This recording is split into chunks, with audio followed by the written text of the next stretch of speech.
Some swear that time heals everything. Others discover that time only tests who truly loves. This is the story of two people who had to lose themselves to understand that real love doesn't fade. It matures.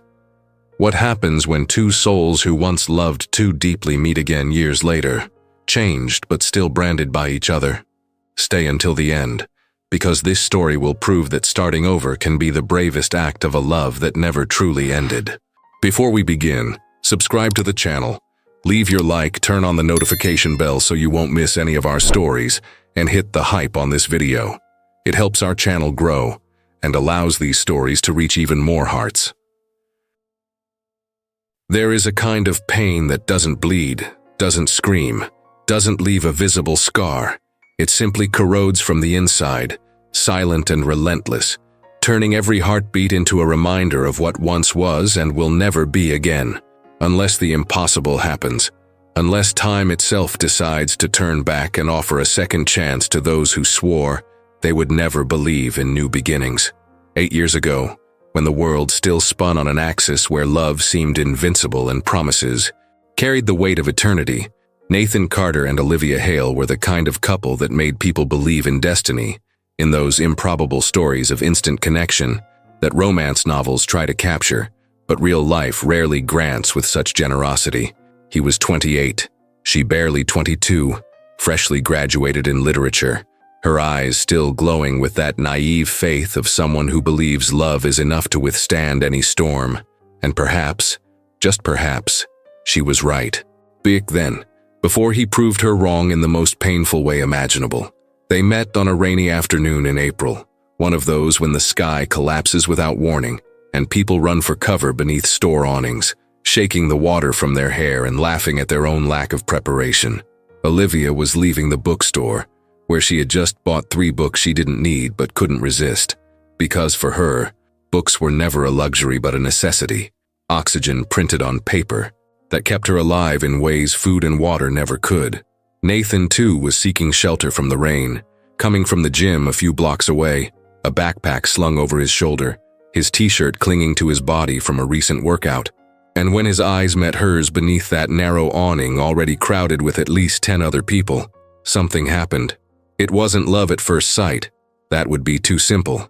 But recognition, that strange sense that you already know someone you've never met before, as if your souls had scheduled an appointment long ago, and your bodies were merely honoring the agreement. "You're bleeding," were Nathan's first words to her, pointing at Olivia's left knee, where a thin line of blood was indeed trickling down, the result of a rushed fall on the bookstore stairs that she hadn't even noticed in her hurry to escape the downpour. Olivia looked down, surprised, and shrugged with that smile Nathan would soon learn to recognize as the one she used whenever she pretended everything was fine, even when it wasn't. "Oh, that. Me and stairs have a complicated relationship. They're not very fond of me." He pulled a tissue from his backpack. He always carried some, a habit inherited from a worried mother who had taught him to always be prepared, and knelt right there, in front of everyone, to clean her wound with a tenderness that clashed almost violently with his broad shoulders and the strong frame of someone who spent hours in the gym building a physical armor to hide the emotional fragility no one could see. "Do you always take care of wounded strangers on the street?" Olivia asked, amused, watching the top of his head as Nathan wiped the blood away with concentration that seemed excessive for such a small scratch. "Only the ones reading Virginia Woolf," he replied, nodding toward one of the books Olivia held tight against her chest, shielding them from the rain as if they were precious. Newborns. And that's how it began, with rain, blood, and literature, with a conversation that stretched through the entire afternoon after the storm passed, the two of them walking aimlessly through the damp streets, discovering layers of each other with that disarming ease of people who feel safe from the very first minute. Olivia talked a lot. She always had. It was in her nature to turn thoughts into words without a filter, without fear of being too much, taking up too much space, shining too brightly. Nathan, on the other hand, was economical with words, but every sentence that left his mouth carried weight, intention, as if he measured every syllable before releasing it into the world. She told him she had just graduated, that she worked as a freelance proofreader while trying to break into the publishing market, that she lived alone in a tiny but cozy apartment her mother, Laura, had helped furnish, that she loved strong coffee and hated waking up early but did it anyway because morning was when her mind worked best for writing. He told her he was a civil engineer, that he came from a small-town family where men didn't talk about feelings and women endured silence, that he used the gym as therapy because paying someone to listen to his problems felt like admitting weakness, that he lived alone too, but his apartment was empty in a different way than hers, not cozy, just functional, a place to sleep between one workday and the next. "You're sad," Olivia observed after 2 hours of conversation, when they were already sitting in a random cafe, sharing a slice of lemon pie neither of them really wanted, but that served as an excuse to stay longer, stretching that accidental encounter for as long as possible. Nathan could have denied it, could have laughed and changed the subject, but there was something in her brown eyes that completely disarmed him, that made him want to be honest in a way he wasn't with anyone else. Not sad, just tired. Tired of pretending everything's fine when it isn't, you know what I mean? "I do," she whispered, and Nathan knew she really did. It wasn't performative empathy, but genuine recognition, because Olivia carried her own quiet sadness behind that radiant facade. The pressure of being the daughter who had to make it, the loneliness of moving to a big city and not yet finding her place, the constant fear of not being good enough at the only thing that truly mattered to her. They exchanged numbers before parting, and Nathan did something he rarely did. He called the next day, and the day after, and the day after that, until calling Olivia became as natural a part of his routine as brushing his teeth or going to work, a basic necessity he couldn't live without.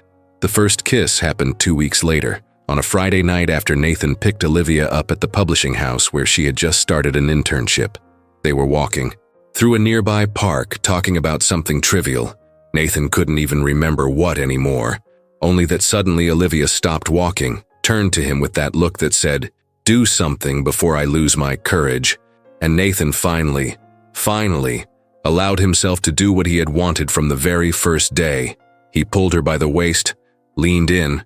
She was much shorter, had to stand on her tiptoes even with him bending down, and kissed those lips that never stopped smiling. That turned every sentence into music. It was a slow kiss, exploratory, the kind that takes its time because it knows it's only the first of many, that there's an entire lifetime ahead to perfect the choreography. When they finally pulled apart, Olivia was breathless, cheeks flushed, her eyes shining in a way that made Nathan's chest tighten, because he had never been the reason someone's eyes shone like that before. "It took you long enough," she said, laughing, and Nathan laughed too, and for the first time in a very long time, he felt something that could actually be called happiness. Not the watered-down, fleeting version that comes from career milestones or good workouts, but the real kind, solid and grounding, the kind that makes you believe that maybe, just maybe, you deserve good things after all. In the months that followed, they became inseparable.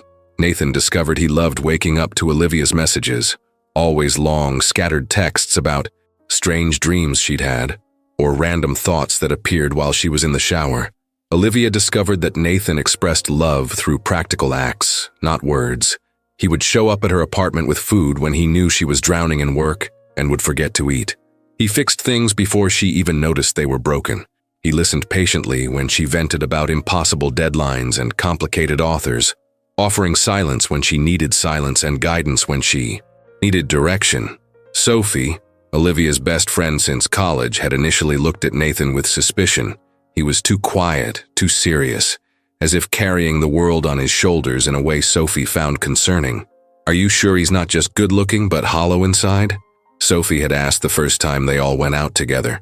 But over time, even Sophie had to admit there was something real there, that Nathan was genuine in the way he looked at Olivia, as if she were the only person in the room even when it was crowded, as if every word that came from her mouth was too important to miss. Laura, Olivia's mother, fell in love with Nathan from the very first dinner. She saw in him the steadiness her daughter needed, someone who could anchor Olivia when she floated too high in her own dreams and ideas. "That's a good man, my dear," Laura said after Nathan left that night, after insisting on helping wash the dishes and talking with Laura about gardening, a topic he knew nothing about but asked questions on anyway because it mattered to her. Don't let him go. And Olivia had no intention of letting him go. She was in love. Completely. The kind of overwhelming love that only happens when you're young enough to believe love conquers everything, but old enough to know you still have to fight to keep it alive. Nathan was everything she didn't know she needed. The calm to her storm, the balance to her intensity, the comfortable silence when words became too much. But there were cracks. Small at first, almost invisible, but cracks nonetheless. Nathan had nightmares that woke him in the middle of the night, drenched in sweat and disoriented, and when Olivia asked what they were about, he simply shook his head and said he didn't remember. But she knew he was lying. She could see in his eyes that unspoken fear he refused to name. There were days when he grew distant, trapped inside his own head, and no matter how much Olivia tried to reach him, he stayed unreachable, as if he'd built a wall around himself and forgotten to leave a door. "You don't have to carry everything alone," Olivia would say, cupping his face in her hands, forcing him to meet her gaze. "I'm here, for whatever you need, always." And Nathan wanted to believe her. God, how he wanted to. But there were voices in his head, voices that sounded suspiciously like his father's, his brothers, all the men in his family who had raised him to believe weakness was a sin and vulnerability was cowardice, telling him he couldn't dump his problems on her, that Olivia was too young, too bright, that she deserved someone without the baggage, without the ghosts he didn't even know how to name. A year and a half after they met, Nathan officially asked Olivia to be his girlfriend, even though they were already practically inseparable. He wanted to do it properly, with a romantic dinner and everything. Olivia laughed and said they'd been dating for over a year already, but the gesture touched her deeply. It showed that Nathan cared about labels, about definitions, about making it clear to the world that she was his and he was hers. They were happy, truly happy, or at least that's how it looked to everyone around them. Nathan took Olivia to places she'd never been before, weekend getaways to historical towns where she would lose herself in old bookstores while he waited patiently outside, smiling every time she came out, carrying more books than she could hold. Olivia dragged Nathan to literary events, to plays he didn't fully understand, but attended anyway because the way her eyes shone afterward made it all worth it. Daniel, Nathan's best friend since engineering school, saw his friend lighter, laughing more often, and was genuinely happy for him. "She's good for you, man. I've never seen you this alive," Daniel said one night over beers. Nathan just nodded, because it was true. Olivia made him feel alive in a way that scared him, precisely because it was so intense, so necessary, so impossible to imagine living without. But fear is an insidious thing. It doesn't arrive all at once, screaming, announcing itself. It creeps in through the spaces between thoughts, at 3 in the morning when you're lying next to the person you love, and suddenly wonder how long it will last, when she'll finally realize you're not enough, that your cracks run too deep to ever be fixed. And Nathan began to feel that fear growing, taking up space, filling his lungs until breathing itself became hard work. Marion, the elderly neighbor in Olivia's building, often saw the couple coming and going, always hand in hand, and smiled with the nostalgia of someone who had once lived a great love and recognized its signs in others. But Marion was also far too observant not to notice the change in recent months, that Nathan seemed to be carrying an ever heavier weight, that his smiles were becoming rarer, more forced, as if he were preparing for something he didn't yet have the courage to face. 2 years after they met, on a cold June night, Olivia was lying on the couch of the apartment they practically shared now. Nathan spent more nights there than in his own place, her head resting on his lap while they watched a movie neither of them was truly paying attention to. Nathan's fingers played absently with her hair, an automatic, comforting gesture, and Olivia felt so safe, so complete, so absolutely certain she had found her place in the world. "I love you," she said suddenly, turning to look at him. It wasn't the first time she'd said it. They'd exchanged those words hundreds of times, but this time there was a different weight to it, a declaration that went beyond feeling, one that sounded almost like a plea for him to promise he would stay forever. Nathan looked at her for a long moment, those gray eyes she loved so much now carrying something she couldn't quite decipher, something dangerously close to sadness, to goodbye. I love you too, Liv, more than you could ever imagine. And he did love her. That was the problem. He loved her so much it hurt. So much that the fear of losing her, of disappointing her, of not being the man she deserved, had started to consume him from the inside out, corroding the happiness they had built together and turning every good moment into a premature memory of what he was about to destroy. Because Nathan had already made a decision, even if he hadn't yet admitted it to himself. He was already preparing for the biggest mistake of his life, convincing himself that he was protecting Olivia, when, in truth, he was simply being a coward, running from his own demons instead of facing them by her side. And Olivia, innocent and trusting, fell asleep in his lap that night, unaware that she was about to have her heart broken in a way that would mark the next 8 years of her life.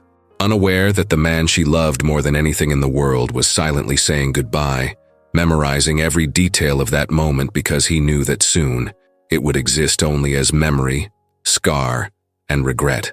The end never arrives the way we imagine, not with dramatic explosions or shouted arguments that would at least offer the cathartic relief of anger, but slowly, quietly, like an internal hemorrhage you only notice once you've already lost too much blood to survive whole, when the body is cold, and death is only a matter of time, of paperwork, of accepting the inevitable that you yourself caused, all out of pure cowardice disguised as protection. Nathan spent the 3 weeks following that night on the couch preparing to do the unthinkable, mentally rehearsing the words he would use, trying to find a way to break Olivia's heart that wouldn't be too brutal, that wouldn't destroy her completely, as if there were a gentle way to rip someone out of your life after 2 full years of a bond so deep it was impossible to tell where one ended and the other began.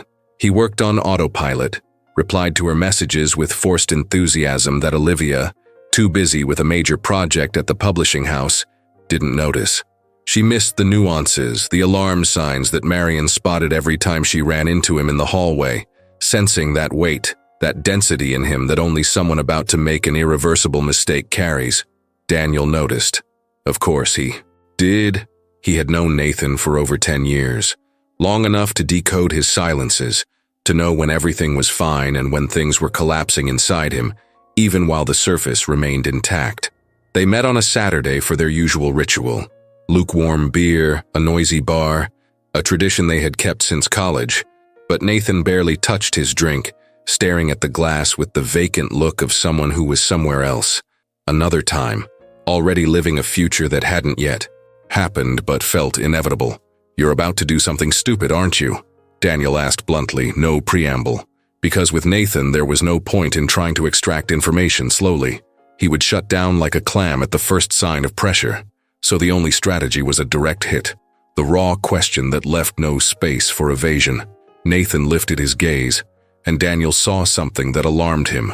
Not sadness, but a dark determination, the kind people have when they've already made a terrible decision, yet convinced themselves it's the right thing to do. "I'm going to break up with her." The words hit the table like stones, heavy, final, too absurd to be real. Daniel stared at his friend for a long moment, waiting for the laugh that never came, the retraction that didn't arrive. "You've lost your mind. Olivia is the best thing that's ever happened to you, man. You've been happier, lighter, more alive since she came into your life." "Exactly," Nathan replied, his voice low but steady, as if reciting a memorized speech, a justification he had repeated to himself so many times that it had begun to sound rational. "She deserves better. Someone who's not so broken. Someone who can give her what she needs without carrying this much baggage." "That's the dumbest thing I've ever heard," Daniel shot back, his voice rising, drawing curious looks from nearby tables. "You think you're protecting her, but you're just being a coward. You're running away because you're afraid you're not enough. But have you ever thought that the only person who gets to decide that is her, not you?" Nathan shook his head, stubborn, trapped inside the twisted logic that fear builds. "You don't get it. I come from a family where nobody talks about what they feel, where men don't admit weakness, where everything gets fixed with hard work and silence. I don't know how to be anything else, Daniel. And she's so open, so intense, so capable of feeling everything. She'll get tired of having to drag every word, every emotion out of me." "Then learn," Daniel said, as if it were that simple. as if decades of conditioning could be undone with a little willpower. Go to therapy, talk to her, let her help you. But don't do this, Nathan. Don't throw something real away because you're scared. You'll regret it for the rest of your life. But Nathan was already decided. And when Nathan decided something, there was no argument on earth that could change his mind. A stubbornness he had inherited from his father, along with the inability to ask for help, to admit vulnerability, to accept that sometimes the strongest thing you can do is allow someone to see your weaknesses and choose to stay anyway. The conversation ended badly, with Daniel visibly frustrated and Nathan more withdrawn than ever. In the following days, Daniel tried calling several times, tried to talk him out of his insane plan, but Nathan didn't answer. He was already isolating himself, preparing for the rupture he saw as necessary, but that anyone else could clearly recognize for what it really was: self-sabotage, fear dressed up as altruism, cowardice wrapped in the paper of noble sacrifice. Olivia realized something was wrong on a Thursday night when Nathan showed up at her apartment earlier than planned, hands in his pockets, posture stiff, an expression she had never seen before but that her instincts immediately identified as danger, as a storm. The kind of moment that starts with "we need to talk" and ends with the world collapsing. "Are you okay?" she asked, dropping the manuscript she had been editing and rising from the couch, moving toward him with that genuine concern she always had, that instinctive ability to put his well-being above her own, to see through the masks he wore for everyone but her. Nathan couldn't look her in the eye. His gaze drifted to the floor, the wall, anywhere but that face he loved more than he thought it was possible to love anyone. I need to talk to you about something." Olivia's heart instantly raced, that primal instinct that senses disaster before the mind can process it, like animals that feel earthquakes seconds before they strike. "You're scaring me, Nathan. What is it?" He took a deep breath, closed his eyes for a second to gather the courage to commit the worst mistake of his life, and when he opened them again, there was a forced determination there, a decision already made that he would carry out even if every fiber of his being screamed for him to stop, to turn back, to choose differently. I think we need to break up." The silence that followed hurt physically, the kind that presses against your eardrums and makes time stop in the most cruel, unnatural way. Olivia stood still, processing the words as if they were in a foreign language, as if they didn't make sense strung together in that order. "What? I'm not being fair to you," Nathan went on, the words tumbling out now that he'd started, as if he needed to say everything at once before he lost either his courage or his temporary insanity. "You deserve someone better, someone who can give you what you need, who isn't this complicated. I'll only end up hurting you, Liv. This is for the best." Olivia shook her head, stepping back as if she'd been hit, her hands trembling. "The best? Best for who? Nathan? Because it's definitely not best for me. I love you. I chose you. With all your complications, with all your silence, with everything. Do you think I didn't know what I was getting into? You don't understand," he insisted, his voice starting to crack at the edges but still trying to maintain the coldness he believed was necessary.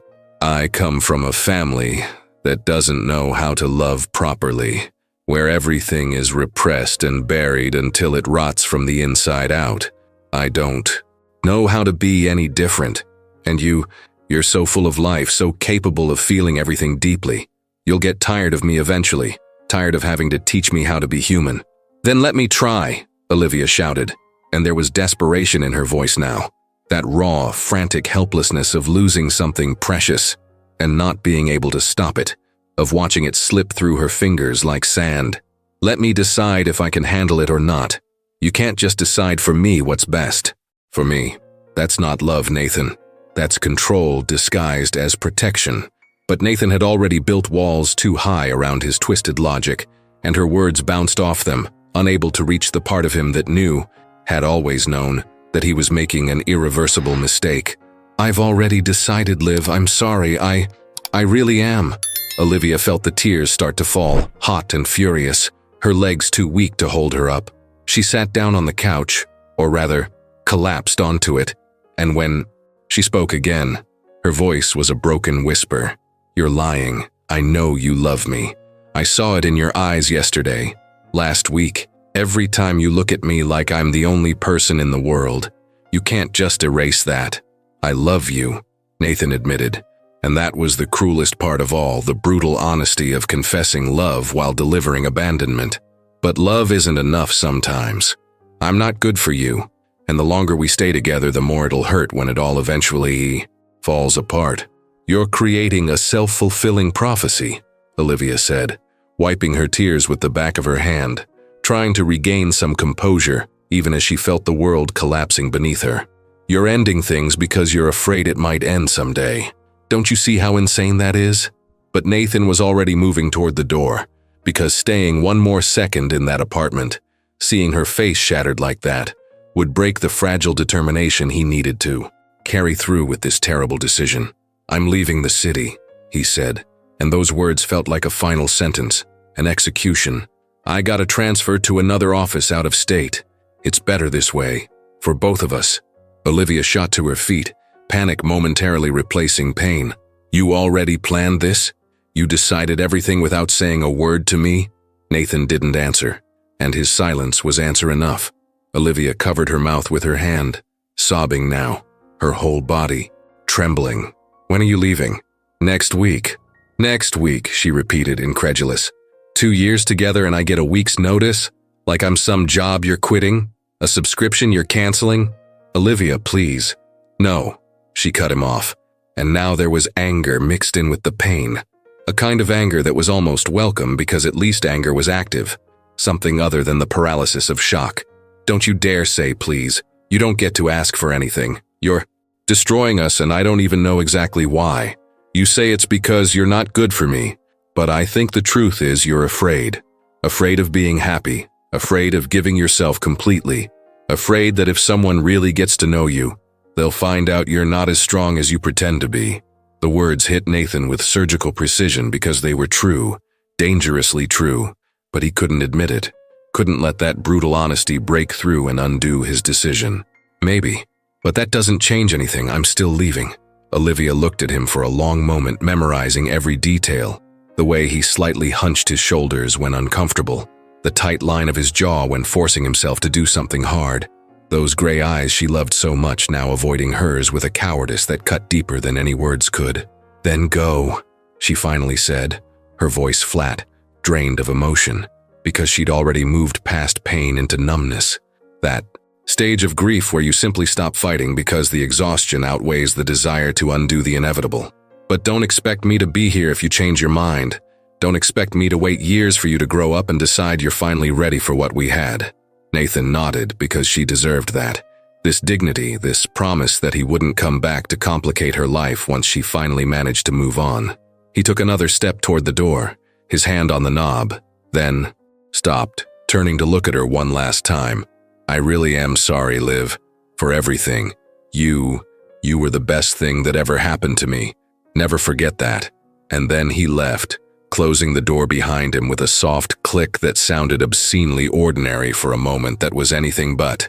And Olivia stood there in the middle of the room, surrounded by traces of him, the t-shirt hanging on the chair, the extra toothbrush in the bathroom, the engineering book forgotten on the coffee table, like evidence of a crime, proof that all of it had been real before it was destroyed. Marion, returning from grocery shopping, crossed paths with Nathan in the hallway and saw his face, immediately understanding what had happened. You're making a mistake, she said simply, with the authority of someone who's lived long enough to recognize avoidable tragedies when she sees them. Nathan stopped, looked at the elderly woman who had always been kind to him, who sometimes left pies at Olivia's door, always with an extra slice when she knew he was there. I know, he admitted, because lying to Marion felt impossible. She had that kind of gaze that extracted the truth. But it's a mistake I need to make. No, you don't, Marion countered. You're choosing it and you'll regret it. Maybe not today, maybe not tomorrow, but one day you'll wake up and realize you threw away the only thing that really mattered. And by then it'll be too late. Nathan didn't respond. He just kept walking, taking the stairs instead of the elevator, because waiting might mean running into Olivia if she decided to chase after him. And when he reached the street, it had started to rain. Of course it had. The universe has a cruel sense of drama like that. And Nathan stood there on the sidewalk, letting the water soak him completely. A kind of reverse baptism, a ritual of self-destruction. Inside the apartment, Olivia finally allowed herself to collapse completely. She called Sophie, who was at a dinner but dropped everything the moment she heard her friend crying on the phone. That kind of cry that comes from the depths, tearing pieces of the soul apart. Sophie arrived 20 minutes later and found Olivia on the bathroom floor, clutching the toilet where she had vomited from the intensity of her pain. She simply sat beside her, pulled her into her arms, and let her cry until there were no tears left, until her body was too exhausted to keep sobbing. "What did I do wrong?" Olivia asked sometime in the early hours, when they were already lying in bed, Sophie next to her keeping vigil because she knew leaving Olivia alone that night would be dangerous. "Was I not enough?" "You were more than enough," Sophie replied, the anger clear in her voice. She had never hidden her opinion that Nathan was too complicated, but now that anger had multiplied by 10, seeing her best friend in pieces. He's just a cowardly idiot who doesn't know how to recognize when he has something good. This isn't about you, Liv. It's about him and his demons, ones he chose to feed instead of facing. Laura arrived the next day after Sophie called and explained what had happened. She found her daughter pale, eyes swollen, wearing the same clothes from 2 days before. The apartment a mess because Olivia couldn't function. She could only exist in that limbo of pain, where even breathing felt like an unbearable effort. Laura didn't say a word. She just held her daughter and let her cry again, that endless guttural cry. And when Olivia finally managed to speak, her voice hoarse from weeping, she asked the question she would ask hundreds of times over the coming months and years. "How am I supposed to live without him, Mom?" "One day at a time," Laura said softly, stroking her daughter's hair. "You'll wake up tomorrow, and it will hurt. It'll hurt the next day too, and the next. But each day it will hurt a little less, until one morning you'll wake up and be able to breathe without that tightness in your chest, and eventually you'll think of him and it won't hurt anymore. It'll take time, my love, but you'll survive. You're stronger than you think." Nathan spent the following days putting his life into boxes, literally and metaphorically, preparing for the move he had forced upon himself as both escape and punishment. Daniel stopped by once, more to tell him he was being monumentally stupid than to help, and they nearly fought, Daniel shouting that Nathan was a coward, Nathan shouting back that he was doing the right thing even if no one understood, until they were both too drained to continue. Daniel left, saying he wouldn't stand by and watch his friend self-destruct, that when Nathan finally woke up from his temporary insanity, he could call. But until then, Daniel wanted no part in the disaster. The night before leaving, Nathan wrote a letter. He didn't have the courage to deliver it in person to see Olivia one last time, so he left it with Marion, who accepted it with a disapproving but compassionate look, because she understood that sometimes people have to follow their mistakes all the way to the end before they learn. The letter was short, inadequate, pathetic in its attempt to explain the unexplainable. "Liv, there are no words that can justify what I've done. You deserved more conversation, more honesty, more courage from me. I want you to know that every word I ever said was true. You were and will always be the best thing that ever happened to me. I'm leaving because I'm afraid of hurting you even more if I stay. Afraid that one day you'll wake up and realize you wasted your love on someone who doesn't know how to receive it, who doesn't know how to give it back the way you deserve. This isn't about you not being enough. It's about me not being enough. And before you try to argue, as I know you would, this is my decision. And I'll have to live with it, with its weight, probably for the rest of my life. I love you. I'll keep loving you, even from afar. But sometimes loving someone means setting them free to find someone better. Forgive me, if you ever can. Nathan." Marion handed the letter to Olivia on a Saturday morning, a week after Nathan had left. Olivia read it, reread it, and then did something that even Sophie didn't expect. She tore it into tiny pieces, threw it in the trash, and said with frightening calm that she didn't want to talk about Nathan Carter anymore. That chapter was over. She was going to move on, because staying trapped in the past would give him a power he no longer deserved. But at night, alone, Olivia cried into her pillow, whispering his name like a prayer, like a curse, like a goodbye her heart refused to accept. And in another state, in a new city, inside an empty apartment that contained nothing but unopened boxes, Nathan sat on the cold floor and wondered if it was possible to die from regret, because his chest ached in a way that had nothing to do with his physical heart, but with something deeper, something he had broken on purpose, only to realize, too late, that it could never be fixed. Time is a strange thing when you're mourning someone who's still alive. There's no funeral to mark the end, no collective ritual of goodbye, only the deafening silence of a phone that no longer rings, of a door that never opens with that extra key, of one side of the bed that stays cold no matter how many blankets you pile on top, as if emptiness had its own temperature that no fabric could ever warm. 3 months had passed since Nathan left, and Olivia had learned that grieving a living person comes in waves, not linear, not predictable, but cruel in its irregularity, knocking you down precisely when you think you've finally managed to stand. Some mornings she woke up and could drink her coffee without that ache in her chest, could walk to work without unconsciously searching for his face in every tall man with broad shoulders who passed by, could even smile, genuinely, when Sophie told some absurd story about her new boyfriend, a disorganized musician who was always losing his things but at least knew how to use words. Unlike some people, Sophie always added, giving her that meaningful look that Olivia pretended not to notice. But then came the bad days, the ones when she woke up and the first thing that came to mind was him, and from that moment the whole day was lost, contaminated by that persistent melancholy that turned even the simplest tasks into Herculean labor. On those days she functioned on autopilot. She went to work, edited manuscripts with the mechanical competence of someone who had done it long enough not to engage emotionally, went home, made something she barely ate, and sat on the couch with a book open on her lap, pretending to read while her eyes stayed fixed on the same lines for hours, her mind drifting always to the same place, the same unanswered questions. Does he think about me too? Does he regret it? Has he found someone else? Someone simpler, quieter, someone he could love without fear? Laura visited every week, always with some excuse. I made too much cake, I was nearby, I thought I'd drop in. But they both knew it was maternal vigilance disguised as casualness, a mother checking if her daughter was still functioning, still eating, still keeping herself minimally healthy and not just surviving on caffeine and stubbornness.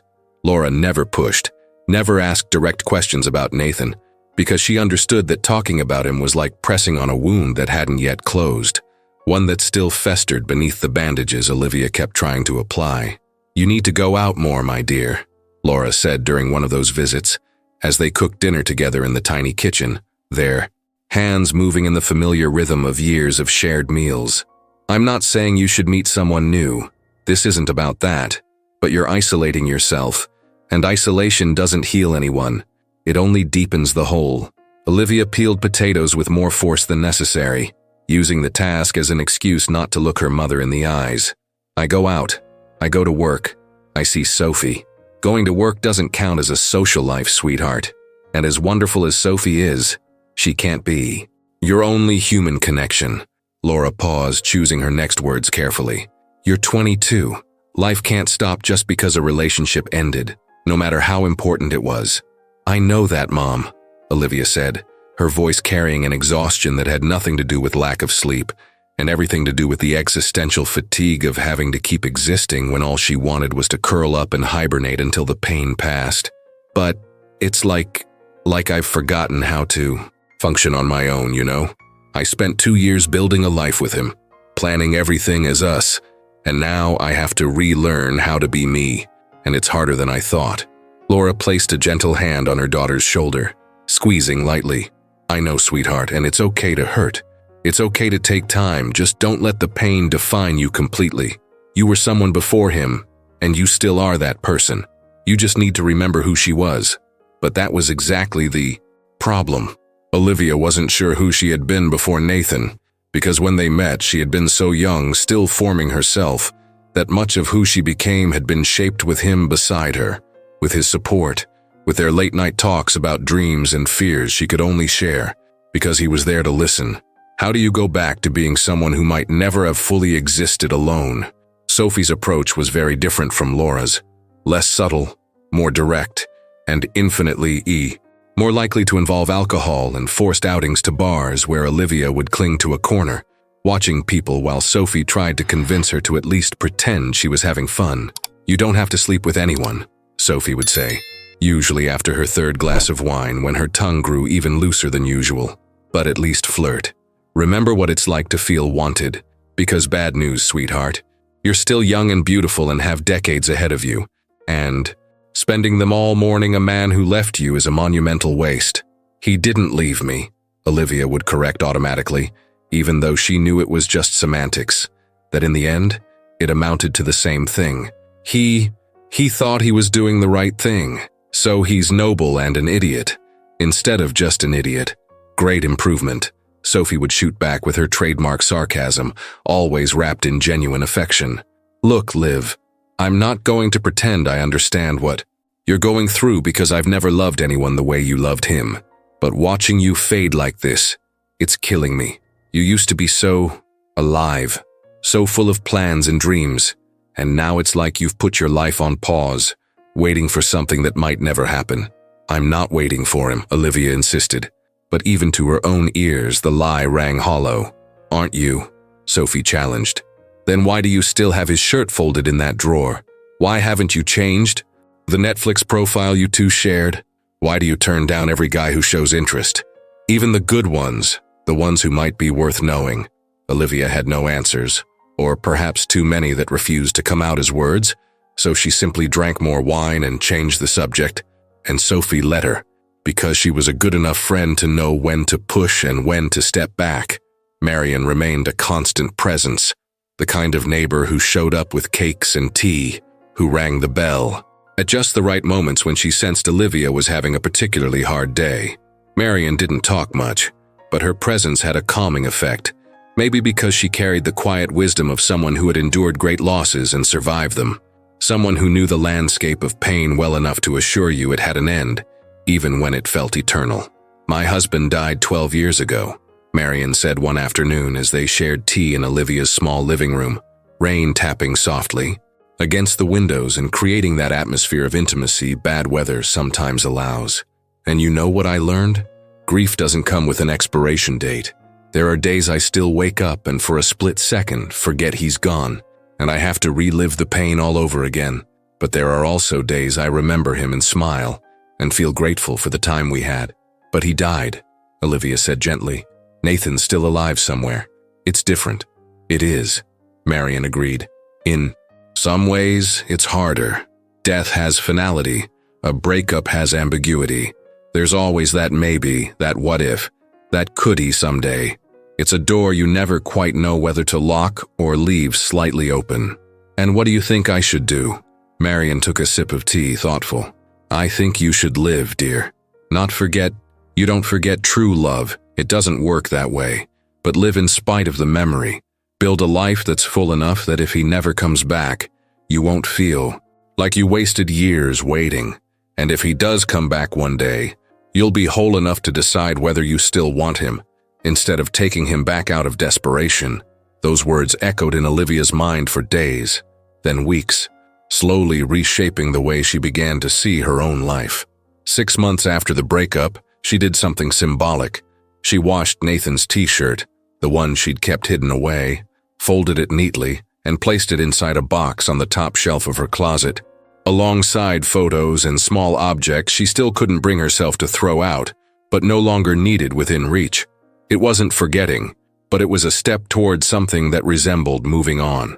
She got a permanent position at the publishing house, not just freelance but officially on staff, a promotion that recognized her talent and dedication. She started accepting social invitations again, not many, but a few. Dinners with coworkers, movie nights with Sophie, even a cooking class. Laura convinced her to join, where Olivia met new people and for the first time in months had conversations that didn't revolve around Nathan, directly or indirectly. There was even a man, almost a year after the breakup, Lucas, a fellow student in the cooking class. Kind, funny, attentive. He asked her out to dinner and they went out 3 times before Olivia realized she was comparing every word he said, every gesture, every silence to Nathan, and that it wasn't fair, not to her, and not to Lucas. "You still love him," Lucas said when Olivia explained as gently as possible that she didn't think they should keep seeing each other. It wasn't a question, but a statement, and there was a quiet sadness in it, the kind that comes from understanding even when it hurts. I just hope one day he realizes what an idiot he was. Olivia didn't correct him, didn't defend Nathan. She simply thanked Lucas for being kind, for being patient, and went home feeling both guilty and relieved. Guilty for not being able to move on as everyone insisted she should. Relieved for at least having tried and, in doing so, realizing that she wasn't ready, that maybe she never would be. Sophie was frustrated when she found out. Lucas was great, Liv, and he clearly liked you. I know, Olivia said, but it wouldn't be fair to him. I still have things to work through before I can be with someone else. And it was true. In the months that followed, Olivia dedicated herself to something she should have done from the start, working on herself. Not for Nathan, not for anyone else, but for her. She finally started therapy, something Laura had suggested for months, but Olivia had resisted because admitting she needed professional help had felt like defeat. She learned it wasn't defeat, it was courage, and that talking about her pain with someone trained to listen without judgment was profoundly freeing. She learned about patterns, about attachment, about how sometimes we love people not just for who they are, but for what they represent, for the wounds in them that seem to mirror our own. She learned that she could love Nathan and still acknowledge that their relationship had flaws, that love alone doesn't sustain anything unless it's joined by communication, mutual vulnerability, and a willingness to face one's own issues instead of running from them. You're different, Sophie said almost 2 years after the breakup, during a Sunday brunch that had become their monthly ritual. Lighter, maybe? I can't quite put my finger on it. Olivia smiled, and this time, it was a real smile, not a forced one. I'm learning how to exist without waiting for something external to complete me. It still hurts when I think about him. It probably always will, but it's not the kind of pain that paralyzes anymore. It's a pain I can carry while doing other things, while living. And she was living finally, not in the way she had imagined when she was with Nathan, not following the plans they had made together, but living nonetheless. She earned the position of senior editor at 25, something rare for someone so young but fully deserved for her talent and tireless dedication. She moved into a slightly bigger apartment, one without memories of Nathan in every corner, one that was entirely her own. She adopted a cat, Hemingway, because of course she'd choose a literary name, who kept her company on cold nights, and had the uncanny ability to climb into her lap exactly when she started to feel too alone. Laura watched her daughter rebuild herself and felt immense pride, the kind of maternal pride that doesn't come from public achievements, but from private resilience, from the quiet strength to keep going when giving up would have been so much easier. You've become an incredible woman, Olivia, Laura said one day, eyes glistening, and I hope you know that has nothing to do with him. You've always been incredible. You just needed to remember it. But even with all the rebuilding, the therapy, the growth, the career milestones, there were still moments, usually late at night when her defenses were low and her mind wandered, when Olivia found herself thinking about him, wondering where he was, if he was doing well, if he ever thought of her too. She wondered if he regretted it, if he would have made a different choice, if he could go back in time, if the love he had for her had been strong enough to survive distance and time, or if it had withered and died like flowers left without water. Marian, ever observant, noticed those moments, that distant look Olivia sometimes wore when she thought no one was watching. You still think about him? Marian asked one afternoon, just like that, straightforward, because Marian had never been one for small talk. Sometimes, Olivia admitted. There was no point in lying to Marian. She always knew. Not all the time like before, but sometimes. Is that pathetic after all this time? It's human, Marian replied simply. First love, true love, whatever you want to call it, leaves a mark. The question isn't whether you still think about him, but whether those thoughts keep you from living fully. And from what I can see, they don't anymore. You're living, dear, and that's all that matters. And Olivia was living. She truly was. But in a hidden corner of her heart, in a secret chamber she didn't admit existed, not even to her therapist, there still burned that small spark of hope, tiny, perhaps foolish, yet stubbornly alive, that one day, somehow, their paths would cross again, And maybe, just maybe, they'd both be different enough, healed enough to try again, to fix what once broke, to turn an ending into a beginning. But that was a fantasy for sleepless nights, not something on which real life could be built.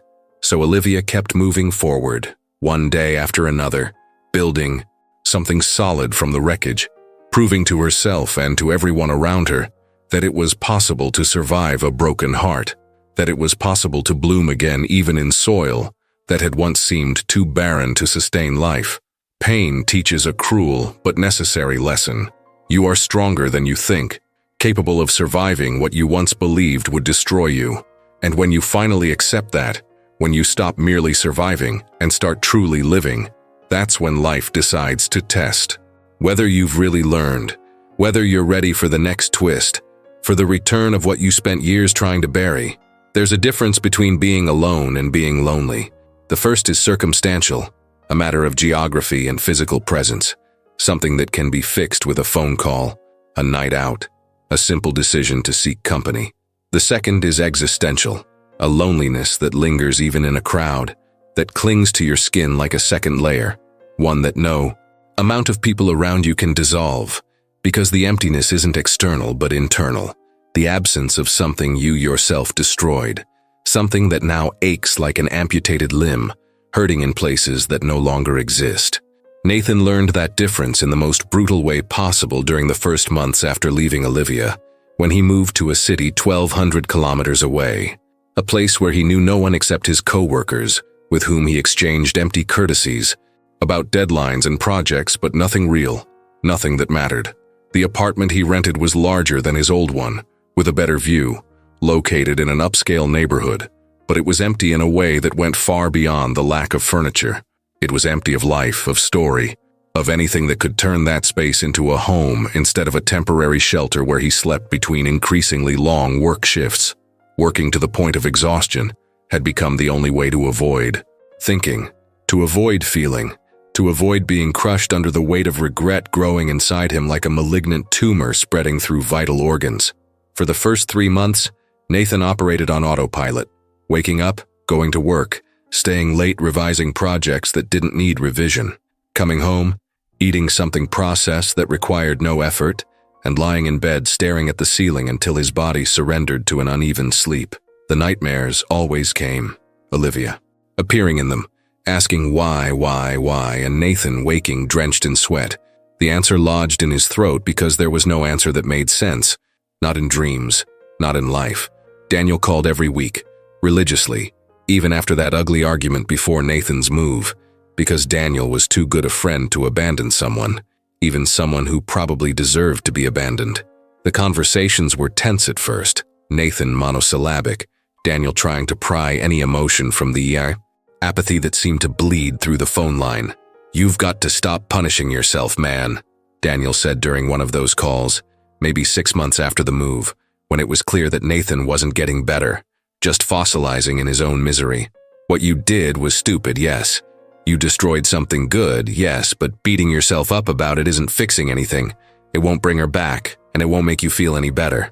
"I don't deserve to feel better," Nathan said, his voice steady with a kind of religious conviction, as if suffering were necessary penance, as if pain could somehow balance the scale. "That's just self-help nonsense turned inside out, Nathan. You think Olivia would want to know you're wasting away like this? That you wasted her time, and now you're wasting yours too? Because if the answer is no, then you're being selfish again.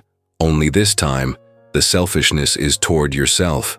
The logic was sound, but Nathan wasn't living in the realm of logic. He was living in the realm of guilt, and guilt has its own rules, its own distorted math where suffering becomes currency for a redemption that never comes.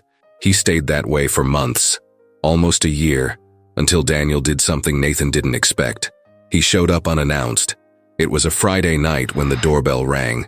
When Nathan opened the door and saw him, Daniel's expression was one of pure shock, too visceral to hide. "Man," Daniel said, and the word came out like a lament. "You look awful." And Nathan did. He'd lost at least 10 kilos, not by choice but through neglect, by forgetting to eat, by losing his appetite for everything. His beard was patchy and uneven, because shaving required a level of self-care he no longer possessed.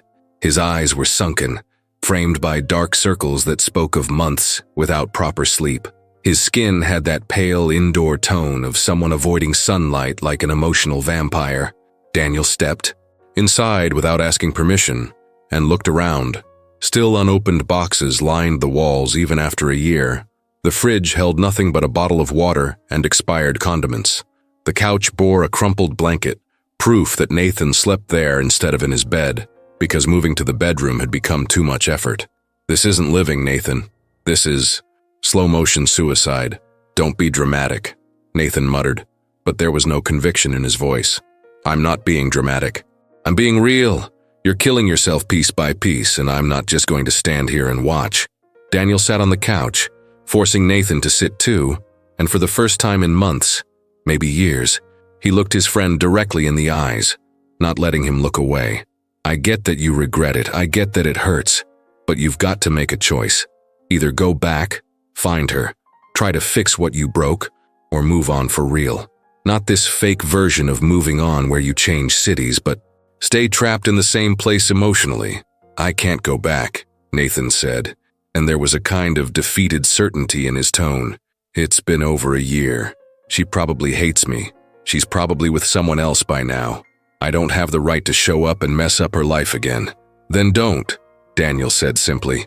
"But stop killing yourself over it. Go to therapy, Nathan.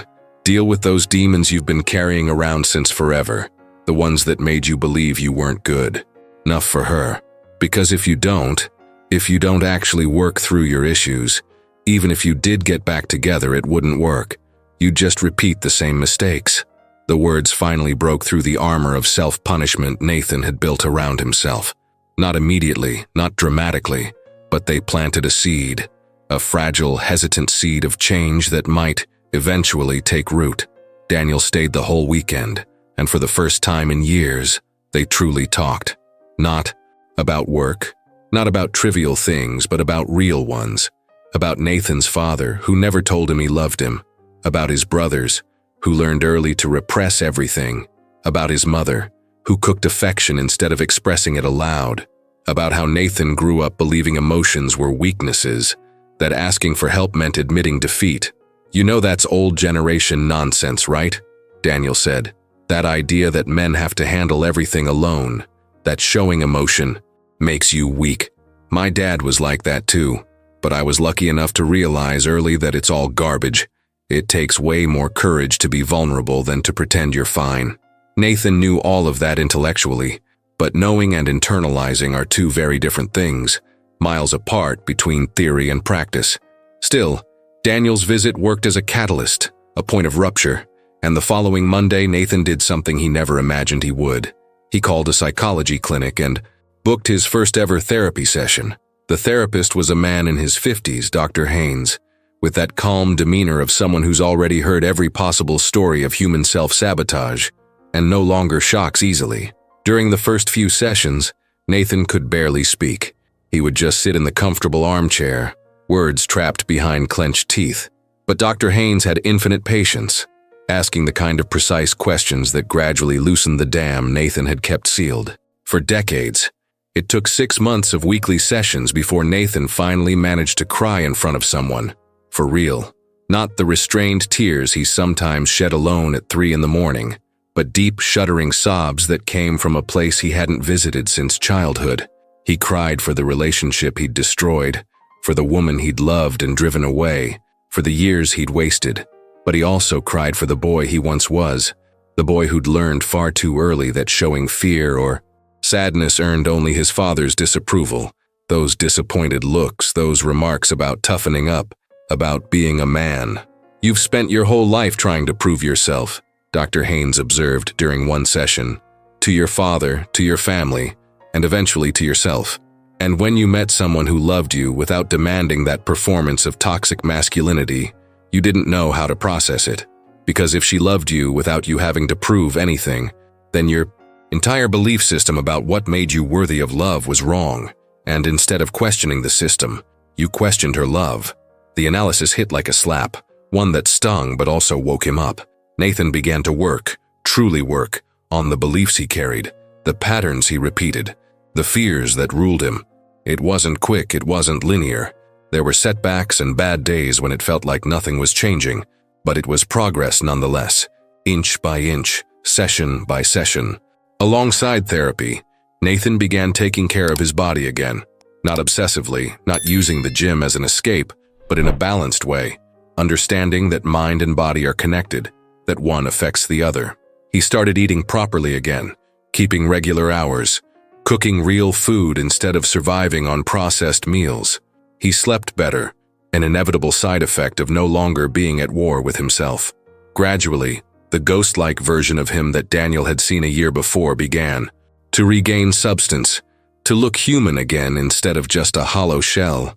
Daniel noticed the change in their weekly calls, which now sounded different, lighter, less heavy, less suffocating. "You're better," Daniel said nearly 2 years after the breakup. "Actually better, not just pretending." "I'm trying," Nathan admitted, and there was honesty in that. "I won't lie and say I don't think about her because I do, every day. But I'm learning to deal with it in healthier ways, to not let regret completely paralyze me." "Have you ever thought about reaching out to her?" Daniel asked. Not for the first time, but this time his tone was different, less urgent, more reflective. Nathan was silent for a long while. "I think about it. Of course I do, but I don't know if I have the right, it's been more than 2 years. She's probably moved on. Who am I to show up and mess up her life all over again? I think you're overestimating your power to mess things up," Daniel said thoughtfully, "and underestimating the possibility that she might have thought about you too all these years. But I get it.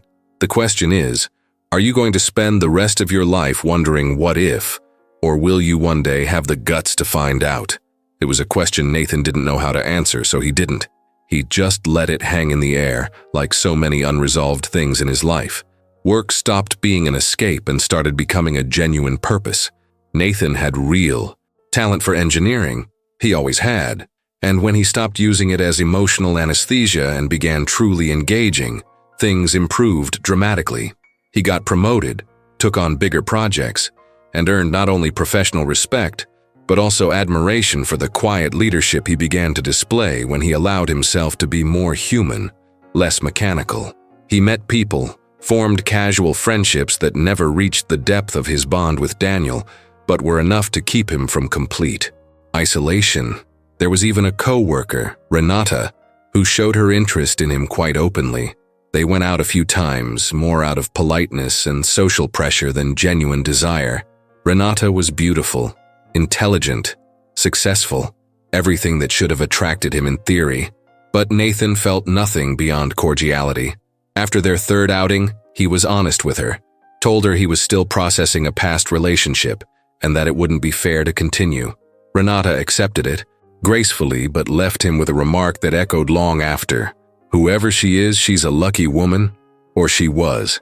I just hope you realize one day that clinging to the past doesn't honor what you had. It only wastes what you could still have." Nathan understood that logically, but emotionally he couldn't yet process the idea of being with anyone other than Olivia. Not because he was waiting for her. He was realistic enough to know that the odds of reconciliation shrank with every passing month, but because he simply couldn't feel for anyone else what he had felt for her. Anything less seemed dishonest, like cheating both himself and the other person. 3 years after the breakup, Nathan was in a radically different place from the broken man who had fled the city running from his own demons. He now had a properly furnished apartment, a healthy routine, a solid career.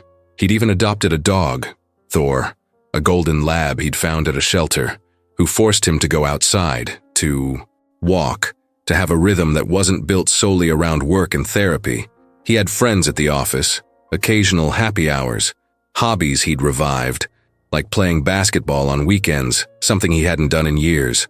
On the surface, he was the picture of someone who'd moved on, who'd healed, who was fine. And in many ways, he was. But beneath that, there was still a layer, deeper, quieter, unshakable, where she lived, Olivia. Everything they had been, everything he had destroyed. It wasn't the paralyzing void of the first months anymore, nor the sharp pain that once left him unable to function. It was a constant presence, a chronic ache he'd learned to carry like the scar from surgery, You know it's there. Sometimes it itches, sometimes it aches, but it doesn't stop you from living. Scenario is that she's completely moved on. She's happy, maybe with someone else, and I show up only to reopen wounds that have already healed. I've caused enough pain. I don't want to add more. But you also don't want to spend the rest of your life wondering, Dr. Haynes would observe. No, Nathan admitted. But between living with doubt and risking hurting her again, I choose to live with doubt. It was noble logic, perhaps, or maybe just another form of cowardice, a way to avoid rejection, to keep from facing the real consequences of his own choices. Nathan didn't know anymore. He was tired of dissecting every thought, every motive, so he simply accepted it. He kept living, carrying that longing like a stone in his pocket, heavy, but never heavy enough to drown him. Daniel visited from time to time, now that Nathan was in a state of mind that didn't raise immediate concern. During one of those visits, nearly 4 years after the breakup, they sat on Nathan's balcony drinking beer, Thor asleep at his feet. When Daniel asked bluntly, "Do you still love her?" Nathan didn't have to think about the answer. Yes, different maybe, more mature, less desperate, but yes. And are you going to do anything about it? Nathan looked toward the horizon, at the city lights that would never truly feel like home, because home was 1,200 kilometers behind him, in the city he'd left along with the woman he loved. I don't know, Daniel. Honestly, I don't.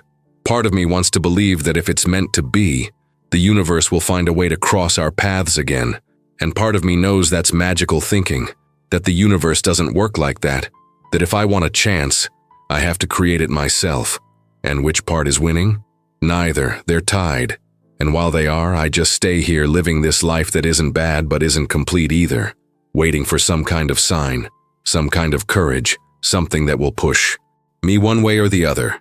Daniel didn't judge. He just nodded because he knew Nathan well enough to understand that pressure wouldn't help. Change, if it came, would have to come from within, on Nathan's own time. And Nathan went on, working, going to therapy, taking care of Thor, maintaining the appearance of a functional life while inside. The part of him he'd left behind still pulsed like a phantom limb, constantly reminding him of what could have been, if only he'd had the courage. To stay, to fight, to face his fears instead of running from them. There were nights, rarer now but still there, when Nathan would pick up his phone, open his contacts, and stare at her name, the one he'd never deleted. His finger would hover over the call button, imagining what he'd say if she answered, how he'd explain 4 years of silence, whether any words could make a difference after all this time. But he never called. He always backed out at the last second, always found a justification to delay one more day, one more week, one more month. And the months turned into years, and Nathan began to accept that maybe this was his reality, to love someone from afar, in silence, carrying the weight of the worst decision he'd ever made, learning to live with the consequences, even when it hurt, even when each passing day made the possibility of redemption feel more distant, more unlikely, more like a dream than a future he could ever have again. Fate has a refined sense of irony, a tendency to orchestrate encounters precisely when you've finally convinced yourself that certain chapters are closed, that certain people belong permanently to the past, that life has moved forward in ways that can't be undone, and that trying to go back would be as futile as trying to scoop up spilled water, possible in theory, but so painstaking and incomplete it's hardly worth the effort. So you accept the loss and learn to live with the stain it left behind. Nathan had no plans to return. God, he had spent 8 whole years meticulously building a life in another city, precisely so he wouldn't have to go back, so he wouldn't risk running into Olivia on some street corner and be forced to face her gaze, her anger, or worse, her indifference. Because indifference would be the final confirmation that he had truly lost her, that the love which once existed had died completely, leaving him nothing more than the inconvenient shadow of a past she had long since outgrown. But life, as always, had other plans. Plans that neither consult our preferences nor respect the walls we build around our wounds. The call came on a Thursday afternoon in March, the beginning of autumn, while Nathan was at the office reviewing structural plans for a shopping mall project. The number flashing on his phone was unfamiliar but carried the area code of his hometown, the same city where Olivia lived, and his stomach tightened instantly. that instinctive premonition that the body recognizes before the mind has time to process it. "Hello?" he answered, cautious. "Nathan? It's me, Marcus." His older brother, the one he hadn't spoken to in at least 2 years, not since the previous Christmas when they'd had a stiff 15-minute conversation filled with awkward silences and hollow pleasantries about how everything was fine when it clearly wasn't. Nathan's heart lurched. Marcus wouldn't call without a serious reason. What happened? "It's Dad." Marcus paused, and Nathan could hear the strain in his voice, the family's trademark inability to express emotion directly. "He had a heart attack. He's in the hospital. He's stable for now, but it was serious, Nathan. The doctors say he'll need surgery, and even afterward he's going to need rest and care. I thought you should know." The world slowed. It was that surreal underwater sensation where sound dulls and time distorts. Nathan's relationship with his father had always been complicated. Years of unmet expectations, of affection never verbalized, of emotional distance neither knew how to bridge because they lacked the vocabulary, the map for that kind of terrain. But he was still his father, and even with all the tension between them, the thought of losing him, of never having the chance to try for some form of resolution, tightened something deep inside Nathan's chest. "I'm coming," Nathan said, the decision forming before he'd even processed it fully. "Today, I can get a flight tonight." "You sure?" Marcus asked, genuine surprise in his tone. "I know things between you and him, well, they're complicated." "They are," Nathan agreed. "But he's my father. I need to be there." He hung up and stood still for a long moment, absorbing it all, then began to move on instinct. He told his boss about the family emergency, went home to pack a quick bag, booked a last-minute flight, and called Daniel to let him know he'd be heading back temporarily, just until things with his father stabilized. "You're going to see her," Daniel said, not as a question but as a statement of fact. "Olivia, the city isn't that big, you'll run into her." "Maybe," Nathan replied, though he knew maybe wasn't the truth. It was statistical certainty, inevitability disguised as chance. "But I'm not going back because of that. I'm going for my father."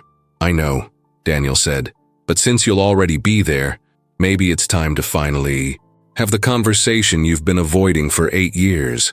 Nathan didn't answer, because he didn't know how. He just said goodbye and focused on the immediate tasks, arranging for the neighbor to look after Thor, locking up his apartment, booking a ride to the airport. The flight lasted 3 hours but felt both endless and instantaneous. Nathan trapped in a mental loop alternating between concern for his father and growing panic about what he would do if he ran into Olivia. What if she hated him? What if she had completely moved on? Was married now, maybe, with a life that had no room for even the memory of him? 8 years was enough time to build entire worlds, to become someone new, and Nathan didn't know what he expected to find, or even what he wanted to find. He landed around 11 that night and went straight to the hospital where his father was in the ICU. Marcus waited for him in the hallway, and the two brothers hugged in that awkward way men do when affection doesn't come naturally, more a series of clumsy pats on the back than a real embrace. But there was meaning in it nonetheless, a tentative attempt at connection that, given their history, felt significant. "Mom's in there with him," Marcus said, nodding toward the ICU doors. "They only let visitors in for 15 minutes every 2 hours. You want to go in now?" Nathan nodded. He sanitized his hands, put on the disposable mask offered by the nurse, and stepped into the room. His father lay there, connected to monitors that beeped in steady rhythm, his face pale but peaceful under sedation. His mother sat at his side, holding his hand with the quiet devotion that had always been her way of loving. "Mom," Nathan said softly. She looked up, her face marked by tears and exhaustion, but it lit up when she saw him. "Nathan, you came." It wasn't surprise. It was relief, gratitude. She stood and hugged him tightly, desperately. "Thank you for coming, son. I know this is hard." Nathan returned the hug, feeling the weight of all those years of distance, of a family that had never learned how to communicate properly, of love that existed but never found the right expression. "How is he?" "Stable. The surgery's tomorrow. The doctors are optimistic, but it's his heart, you know. That's always scary." She wiped her eyes. "He'll be happy you're here. He won't say it, of course, but he will be." Nathan sat on the opposite side of the bed staring at his sleeping father and felt a wave of emotions too tangled to unravel. Love, resentment, fear of loss, anger over years of silence, and a faint, fragile hope that maybe, just maybe, there was still time for some kind of reconciliation, for the honest conversation they had never managed to have. He stayed there for the full 15 minutes allowed, not speaking, just being there. When he stepped out, his mother hugged him again and told him she'd booked a nearby hotel room, that Marcus would drive him there, that he should rest and come back in the morning for the surgery. Nathan didn't argue. He was too drained for that. And it was only when he lay down on the generic hotel bed in that sterile, impersonal room that the reality hit him with full force. He was back. After 8 years, he was breathing the same air as Olivia, existing in the same city, separated by maybe just a few miles. The possibility of seeing her was no longer a distant abstraction. It was a tangible threat, or a promise, depending on which part of him was doing the thinking.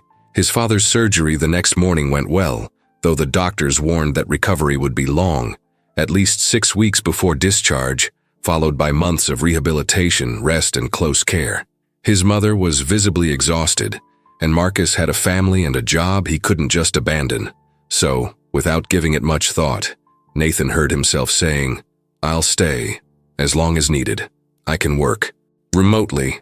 I already talked to my boss. I'll help take care of Dad." The gratitude in his mother's eyes was all the reward he needed, and also the silent contract that meant Nathan wasn't there for a few days, but for months. Enough time for running into Olivia to shift from possible to inevitable. He moved back into his parents' house, into the bedroom that had once been his as a teenager, a time capsule frozen in dust and nostalgia. He settled into a rhythm, hospital visits, remote, work, helping his mother with chores she could no longer manage alone. It was strange, being back in that house, in that city, as if the past 8 years had been a long dream, and he was only now waking back into the life he'd left behind.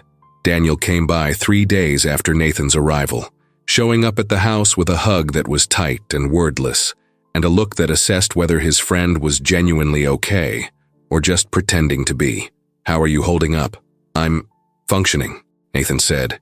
"Dad's improving slowly. It's going to be a long process, but he'll be fine eventually." "I wasn't just asking about your dad," Daniel replied. "Being back here, in her city, how are you handling that?" Nathan exhaled heavily. "I haven't seen her yet. I don't even know where she is now, where she works, what she's doing. Part of me's relieved. Another part's disappointed, maybe? I don't even know what I feel, Daniel.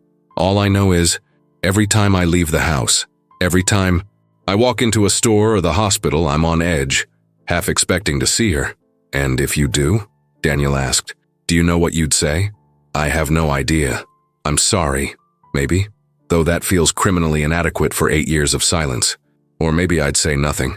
Just accept whatever she wants to do, yell, ignore me, whatever. You should look for her," Daniel said. It wasn't the first time he'd said it over the years. "Don't wait for chance. You're both here. This is the universe. Giving you another shot, don't waste it." But Nathan wasn't sure he had the courage or the right, so he just gave a vague nod and changed the subject. The encounter happened 11 days after Nathan's return, a Saturday morning.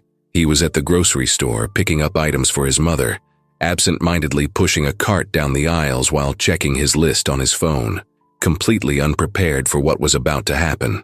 He turned a corner in the produce section and saw her, Olivia, standing maybe 5 meters away, examining tomatoes with the same focus she'd always had for the simplest things, and Nathan felt the ground vanish beneath his feet, felt the air leave his lungs, felt 8 years of mental preparation evaporate in an instant, because nothing, absolutely nothing, could have prepared him for the reality of seeing her again. She looked different. Of course she did. 8 years don't pass without leaving marks. Her hair was a little shorter.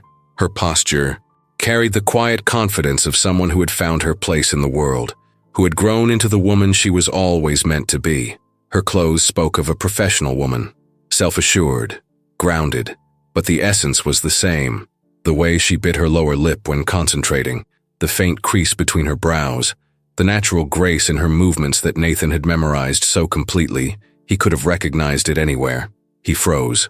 couldn't move, couldn't decide whether to approach or retreat, whether to speak or just watch from afar and lock that moment in his mind as proof that she was alive, thriving, real. Then Olivia looked up, distractedly at first, scanning the space for something, and her eyes met his. Time stopped. Nathan watched shock flash across her face, the widening of her eyes, the way her fingers tightened around the tomato until her knuckles turned white, the cascade of emotions flickering across her expression.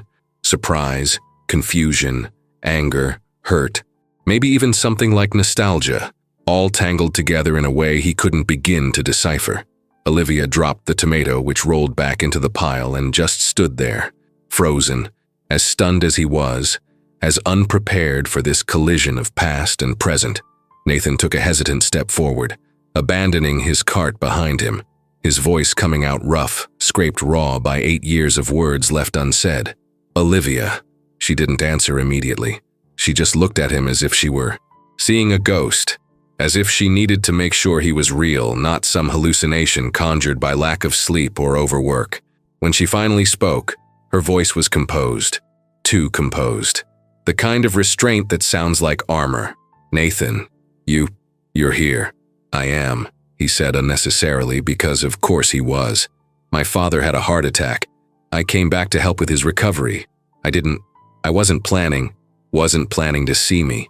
Olivia finished for him, and there was something in her voice, something Nathan couldn't quite name, but it sounded dangerously close to an old wound that had never healed. "Of course. Why would you?" "That's not what I meant," Nathan said quickly, taking a small step forward, then stopping when he saw her body tense. "I just meant I didn't come back to complicate your life. It was circumstance, a family emergency." Olivia nodded, processing, and Nathan could see the internal battle flickering behind those eyes he had once known better than his own reflection.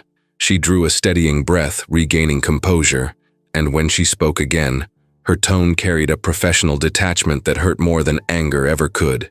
"I hope your father gets better." "Thank you." Nathan swallowed hard. Are you doing well? How have you been?"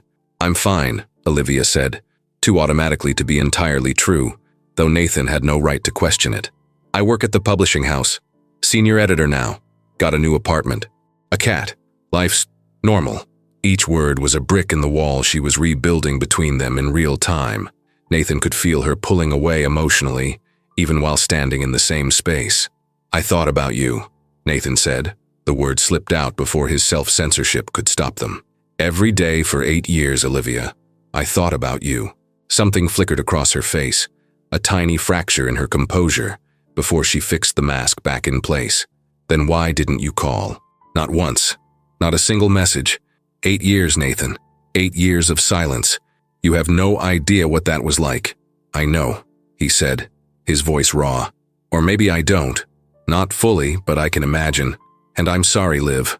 More than I could ever say. I was a coward. An idiot. Everything you must have called me in your head all these years, and probably worse." "Don't call me that," Olivia said, and her voice cracked slightly. "You lost the right to call me that." Nathan nodded, swallowing the pain that came with her words. "You're right. I'm sorry." An awkward silence filled the space between them, broken only by the faint sounds of the supermarket around them. Shopping carts rolling, soft background music no one was really hearing. "I have to go," Olivia said finally, already turning away, already fleeing because staying even one more second in that aisle, looking at his face, was too dangerous. It threatened everything she'd spent 8 years rebuilding. "Wait," Nathan said, his hand lifting instinctively but stopping short of touching her, just hovering in the air between them. Could we talk? Really talk? Not here, not now, but I know I don't deserve to ask, but I'd like to at least try to explain, and to listen, to hear whatever you need to say, even if it's just to yell at me, to let it out after all these years." Olivia froze, her back to him. Nathan could see her shoulders rise and fall with uneven breaths, could feel the war going on inside her. When she finally turned around, her eyes shimmered with tears she refused to let fall. "I don't know if I can do that, Nathan. I don't know if I'm strong enough to open that door again. It took me years to close it, to function without hurting this much, and now you show up and—" "I understand," Nathan interrupted softly, And if you decide you don't want to, I'll respect that. I will. But just think about it, please." Olivia nodded, more to end the conversation than as any kind of promise, then turned and walked away, leaving her half-filled cart behind, leaving Nathan standing alone in the produce aisle, heart pounding unevenly, mind spiraling with everything he could have said, should have said, but didn't. When he got home an hour later, the groceries forgotten halfway through, Daniel was already there, probably tipped off by that best friend's sixth sense. "You saw her," Daniel said. Not a question, a certainty. Nathan just nodded, collapsing onto the tree at the supermarket. She's good, Daniel. Stronger. She's grown. She's clearly moved on. And I just showed up out of nowhere and probably wrecked the balance she spent years building." "Or," Daniel countered, sitting beside him, "you just gave her the chance to get real closure. Not the kind you make up in your head, the kind that comes from an actual conversation, from saying what needs to be said. If she agrees to talk to me," Nathan muttered. "She ran, Daniel, and I'm pretty sure it was for good." Nathan caught his reflection in the window. The same face, but not the same man. The difference was there. He just didn't know if she would believe it. But Nathan was wrong. 3 days later, on a Tuesday night, a message came through from an unknown number, but he recognized it instantly. Her cafe. Tomorrow at 3. The place near the bookstore we used to go to, if it still exists. Nathan stared at the screen for what felt like forever, rereading it over and over as if the words might change, as if he needed to confirm this wasn't some hallucination. He finally typed just one reply: "I'll be there." That night he didn't sleep. He lay staring at the ceiling, his mind a collision of fear and hope in equal measure, because tomorrow he'd have the conversation he'd spent 8 years both dreading and longing for, the one that might finally close that chapter for good, or, terrifyingly, just maybe, open a brand new one. There is a particular kind of courage that doesn't involve grand gestures or heroic decisions, but rather the simple, terrifying act of sitting across from someone you once loved deeply, someone you hurt, or who hurt you, and having the conversation you've both avoided for years. Because opening that door means exposing wounds that may have never properly healed. It means risking feeling everything again, with the same unbearable intensity. And there's no guarantee that on the other side of that brutal honesty lies anything but more pain, more confirmation that some things, once broken, simply cannot be fixed, no matter how much the heart insists otherwise. Olivia hadn't slept the night before the meeting. She lay in bed staring at the ceiling, Hemingway curled at her feet, softly snoring, blissfully unaware of the emotional storm tearing through his owner. She had sent that message on impulse, 3 days after running into Nathan at the grocery store, after 3 days in which she couldn't think of anything else but those gray eyes filled with regret and silent pleading. 3 days of talking to Sophie, who told her not to go, to Laura, who told her she should go, and to her therapist, who didn't give advice at all, but instead asked the kind of sharp, uncomfortable questions that forced Olivia to confront what she truly wanted, not what she thought she should want. And the truth, the terrifying truth that Olivia could barely admit to herself, was that part of her, the part she'd spent 8 years trying to bury, wanted to hear what Nathan had to say.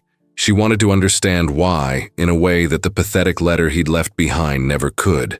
She wanted to look into his eyes and see if the man who had left her was the same one sitting across from her now, or if 8 years had changed him into someone different, someone who might, and the thought itself was so dangerous she could barely let herself consider it, someone who might deserve a second chance.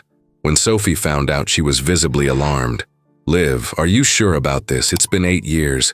You've rebuilt yourself. You're good now. Happy. Or at least on your way to happy.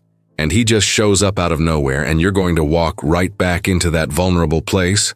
"I need to," Olivia had said, and there was a quiet determination in her voice that surprised even her.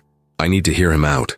I need to say what I never said, because I realized over these 3 days that if I don't, if I let him walk away again without that conversation, I'll spend the rest of my life wondering, and that's worse than getting hurt again." Laura, always wiser, had simply held her daughter's hand and said, "Just remember, you don't owe him forgiveness, sweetheart. Listening isn't the same as absolving, and if you decide there's no way back, that's perfectly fine. You don't owe him anything but your own honesty. So there she was, Wednesday afternoon, 2:45, standing outside the cafe they used to go to. Miraculously, it was still there, though renovated and more modern, yet still recognizable. Olivia gathered every ounce of courage she had to step inside, to sit face to face with her past embodied, and to have the hardest conversation of her life. Nathan was already there when she walked in, sitting at the same corner table they used to choose, though she doubted it was intentional. It was probably just the only one available when he arrived. He looked visibly nervous, fingers drumming lightly on the table, his leg bouncing in that old anxious habit she remembered too well. When he saw her, he stood automatically, a reflex of old-fashioned chivalry she used to find endearing, though now it just felt like another echo of who they used to be. "You came," Nathan said, his voice carrying genuine surprise mixed with relief. "I said I would," Olivia replied evenly, her tone calm and measured. She sat down across from him, setting her purse in her lap like a shield. "Let's talk." Nathan sat back down, and for a long moment neither of them spoke. They just looked at each other across the small table that somehow felt both too intimate and too far apart at once. A waitress came over. They both ordered coffee, black for him with milk for her, exactly as they always had. And something about that tiny, unintentional familiarity ached more than anything else could have. "I don't know where to start," Nathan admitted once they were alone again. His raw honesty, always one of the things Olivia had admired most about him even when it hurt, was still there.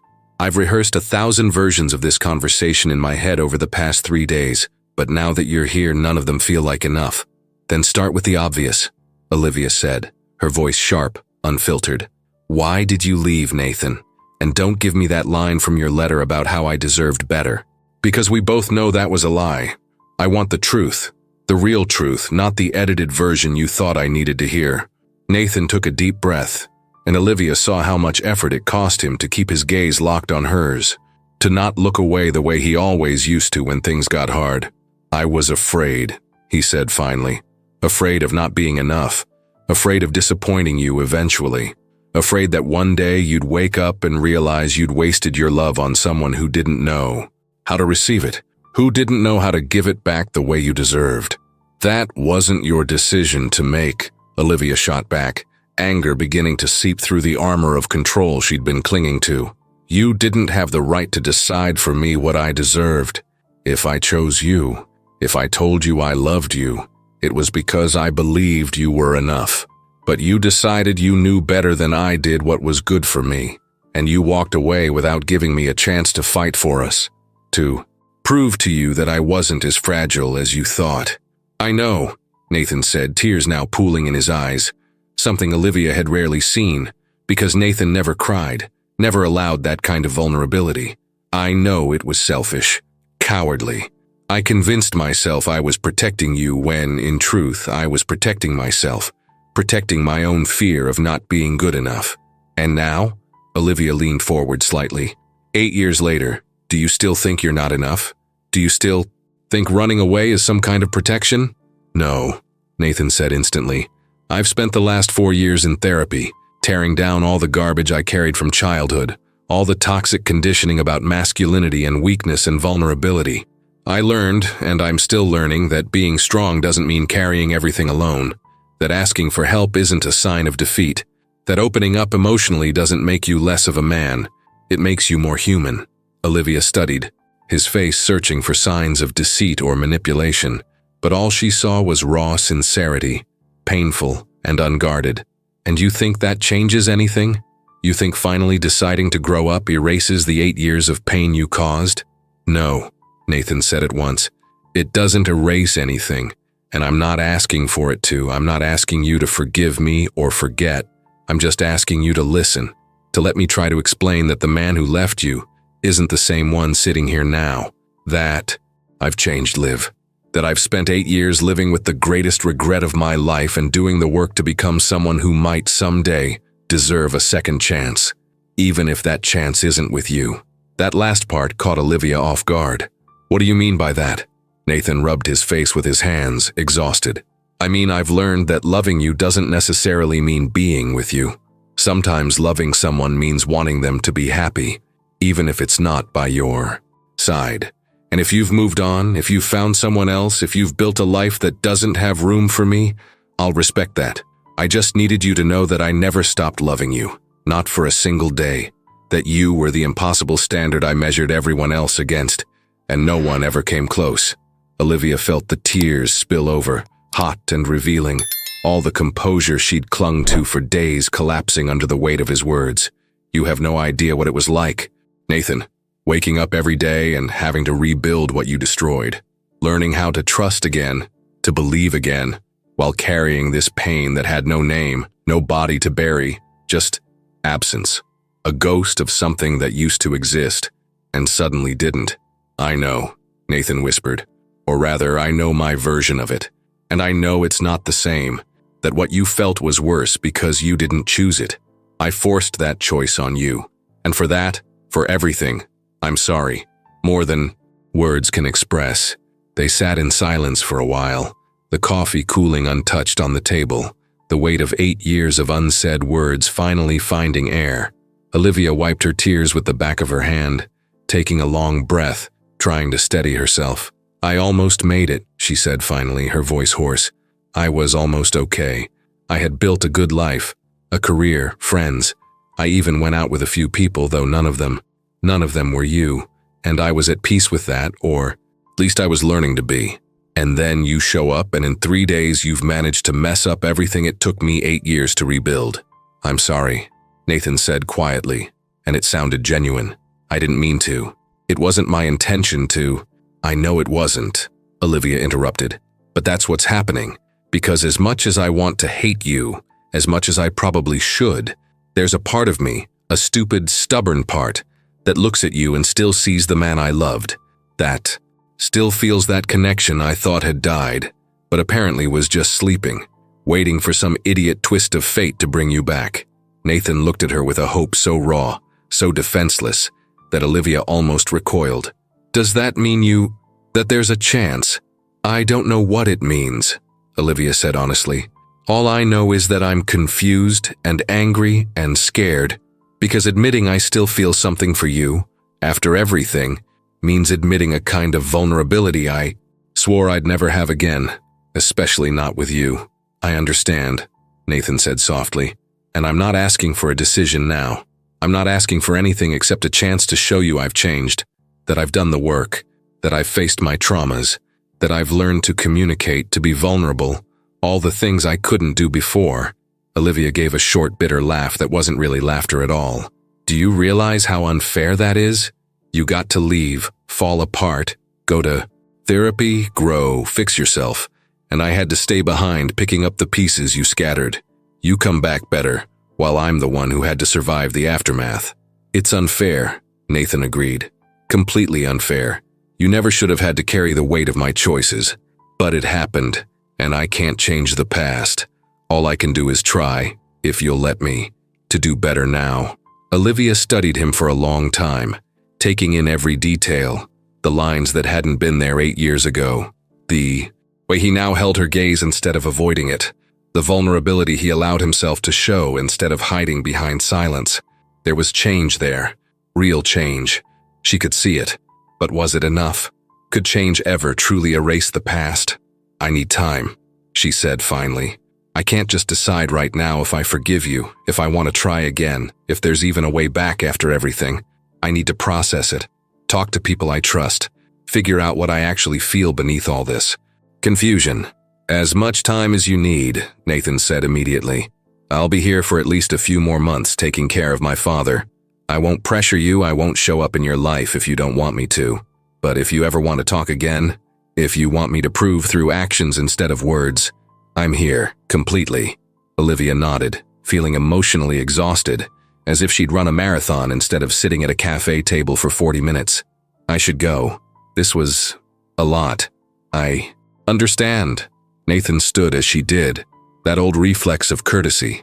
Thank you for coming, for listening. I know it wasn't easy. Olivia picked up her purse, ready to leave, but paused, looking back at him one last time. Nathan? Yes? Did you really change? Or are you just saying what you think I want to hear? Nathan held her gaze, and there was a brutal honesty there she instantly recognized as real. I've changed. Not completely. Change takes time, and it's a constant process, but yes, the foundations of what was broken in me have been repaired. And if you give me the chance, I'll prove it through actions, not words. Olivia nodded and walked out of the cafe without looking back, because looking back would mean risking turning around, risking being drawn in again by the familiarity of those eyes, that face, that presence her body still recognized as home, even after 8 years of forced exile. In the days that followed, Olivia talked to everyone. Sophie was worried but respectful, Laura cautiously optimistic. The therapist asked questions instead of offering advice, and Marion, when she heard, simply smiled that knowing smile of hers and said, "Some stories need a second act, dear, but only you can decide if this is one of them." Nathan, meanwhile, kept his promise not to pressure her. He didn't call, didn't text, didn't show up anywhere she might be. He simply waited, and the waiting was torture, but it was a kind of torture he accepted, one he knew he deserved. Daniel visited and found him visibly lighter than he'd been in days. She listened? She did. She hasn't decided anything, but she listened. That's more than I deserve. And now? Now I wait. And I keep being the better version of myself, whether she gives me another chance or not. Because I realize the change can't depend on her taking me back. It has to be real. It has to be for me. 2 weeks passed. Nathan focused on his father, who was recovering, slowly but well. He settled into a routine of remote work, helping around his parents' house, having awkward but more honest conversations with his father than ever before, because almost losing someone has a way of breaking down certain walls. Then, one Thursday night, the message came, "Dinner, Saturday at 8, I'll cook at my place." Nathan read it and reread it, heart pounding, because dinner at her apartment was intimate, a gesture that meant more than neutral territory ever could. He replied, "I'd love to. What should I bring?" "Just yourself, the new you, preferably." Nathan smiled, an unguarded, hopeful smile. He replied simply, "I promise." Saturday arrived slowly for Nathan, too quickly for Olivia. She spent the afternoon cooking, not something extravagant but not too casual either, searching for that impossible balance that reflected where they were, somewhere between the past and an uncertain future.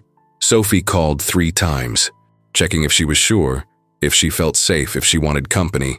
Olivia thanked her but declined. This was something she had to do on her own. Nathan arrived right on time, holding a bottle of wine and a bouquet of lilies, not roses, but lilies, her favorite flower, which she hadn't forgotten even after all these years. When she opened the door, they both froze for a moment. The reality of being there together again was both surreal and somehow inevitable. "Hi," Nathan said, his voice carrying a nervousness Olivia found almost endearing. "Hi," she replied, stepping aside to let him in. You remembered the lilies." "I remembered everything, Liv." The use of the nickname was deliberate, a test, and when Olivia didn't correct him this time, only gave a small smile as she took the flowers, Nathan felt hope bloom dangerously in his chest. Dinner was both strange and familiar. They started with small talk, her work, his father's recovery, Thor the dog, Hemingway, the cat, but slowly, comfortably, they drifted into deeper layers. Nathan spoke honestly about therapy, not the condensed version, but the real one, about dismantling toxic masculinity, learning to cry, facing his fear of abandonment that had been there since childhood, when his mother nearly died in an accident, and he convinced himself that everyone he loved would eventually leave. Olivia shared her own journey, about the devastating first months, about choosing to live instead of just survive, about learning she could be whole on her own, and how that didn't mean she didn't still crave connection, partnership, love. "Did you try?" Nathan asked quietly, and there was fear in the question. "With other people?" "I did," Olivia admitted. "A few times. It never went far because I kept comparing everyone to you, and no one ever came close. Eventually, I stopped trying. I decided maybe I was one of those people who only get one great love in a lifetime, and that it was okay." "And now?" Olivia looked at him across the table. and there were so many emotions in those brown eyes that Nathan would have needed a dictionary to decode them all.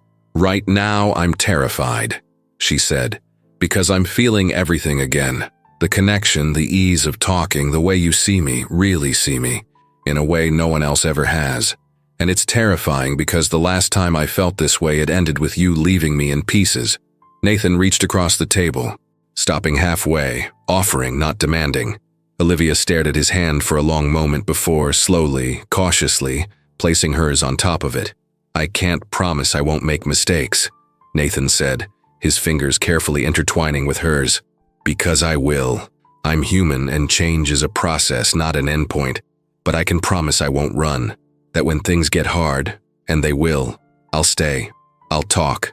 I'll work through it with you, instead of deciding on my own that I know best and disappearing. I can promise communication, vulnerability, honesty. I can promise presence. And if I forgive you," Olivia said, tears rising in her eyes again, "if I try again, and you decide you're still not enough, that you're still afraid, I won't survive it again, Nathan. The version of me you're seeing now, this strong, rebuilt version, she stands on fragile ground. She can't handle another demolition."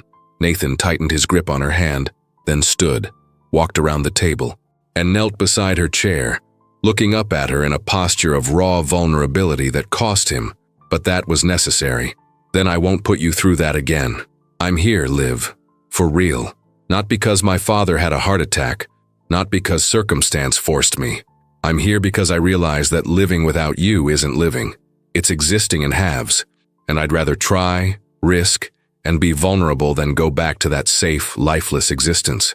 Olivia looked at him, at the man who had once been everything and had then become her deepest scar, and made the decision that was simultaneously the bravest and the most terrifying of her life. She leaned forward and kissed him. It was a hesitant kiss, exploratory, rediscovering a territory that had once been familiar, but was now foreign ground that needed to be mapped anew. Yet it was also an explosion of recognition. Yes, here, this person, this taste, this impossible fit that no one else had ever come close to replicating. When they finally pulled apart, both were crying. 8 years of pain and longing and repressed love finally finding release. "Don't leave me again," Olivia whispered against his lips. "Please, Nathan, don't make me go through that again." "Never again," he swore, and it was a promise he knew he would have to honor every day. Not through words, but through actions. "Never again, Liv. You're stuck with me now." She laughed through her tears, and it was a real laugh.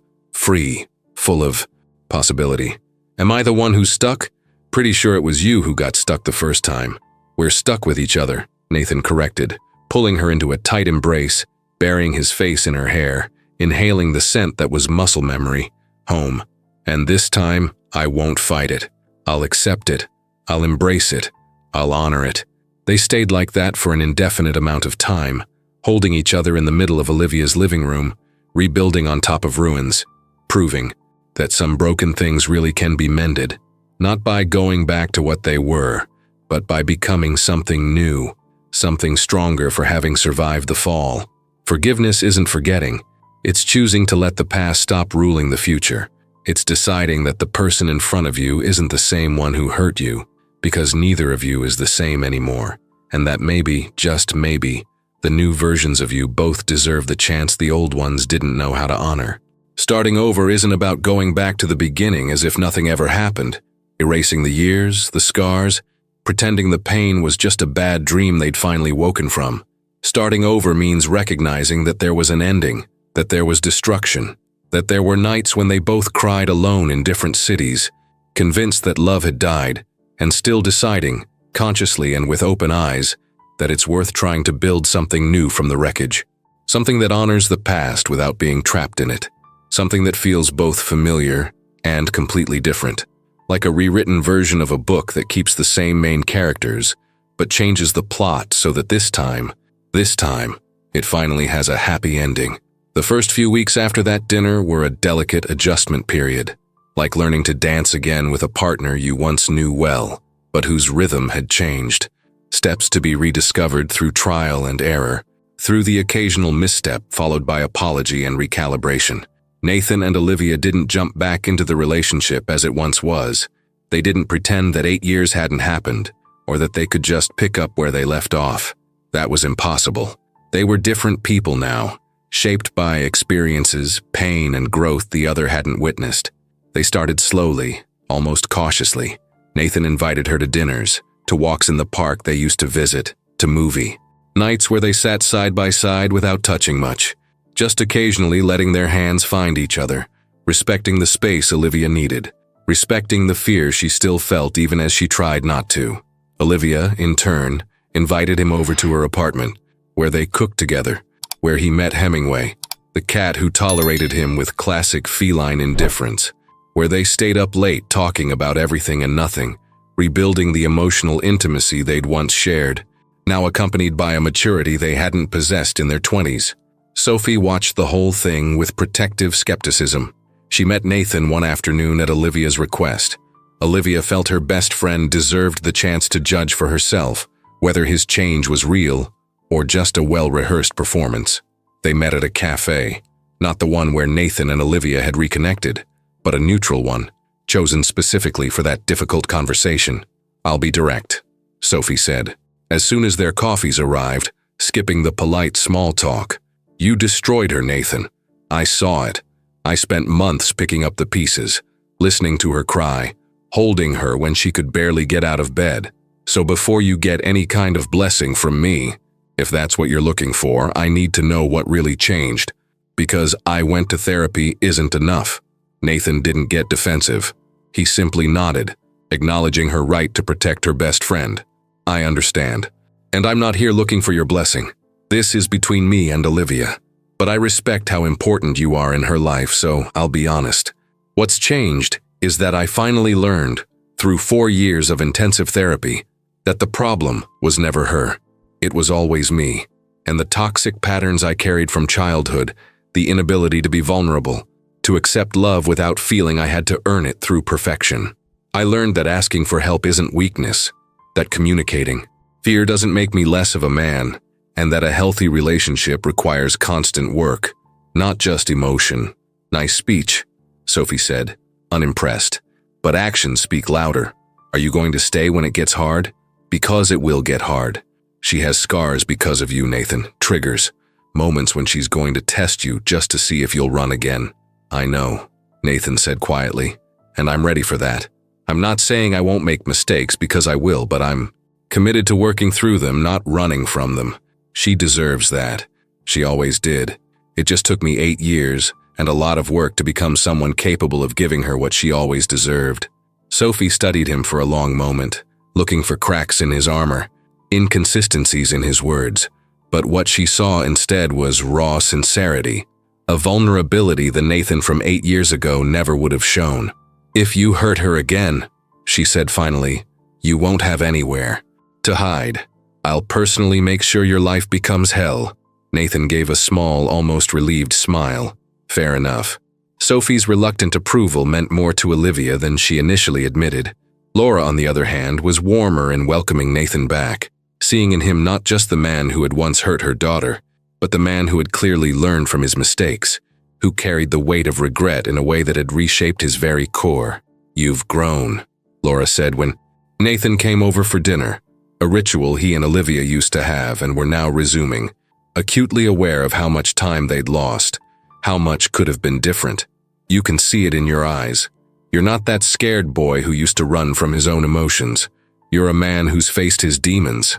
"I've tried," Nathan replied humbly. "I'm still trying. I think it's a lifelong job, not a project with an end date."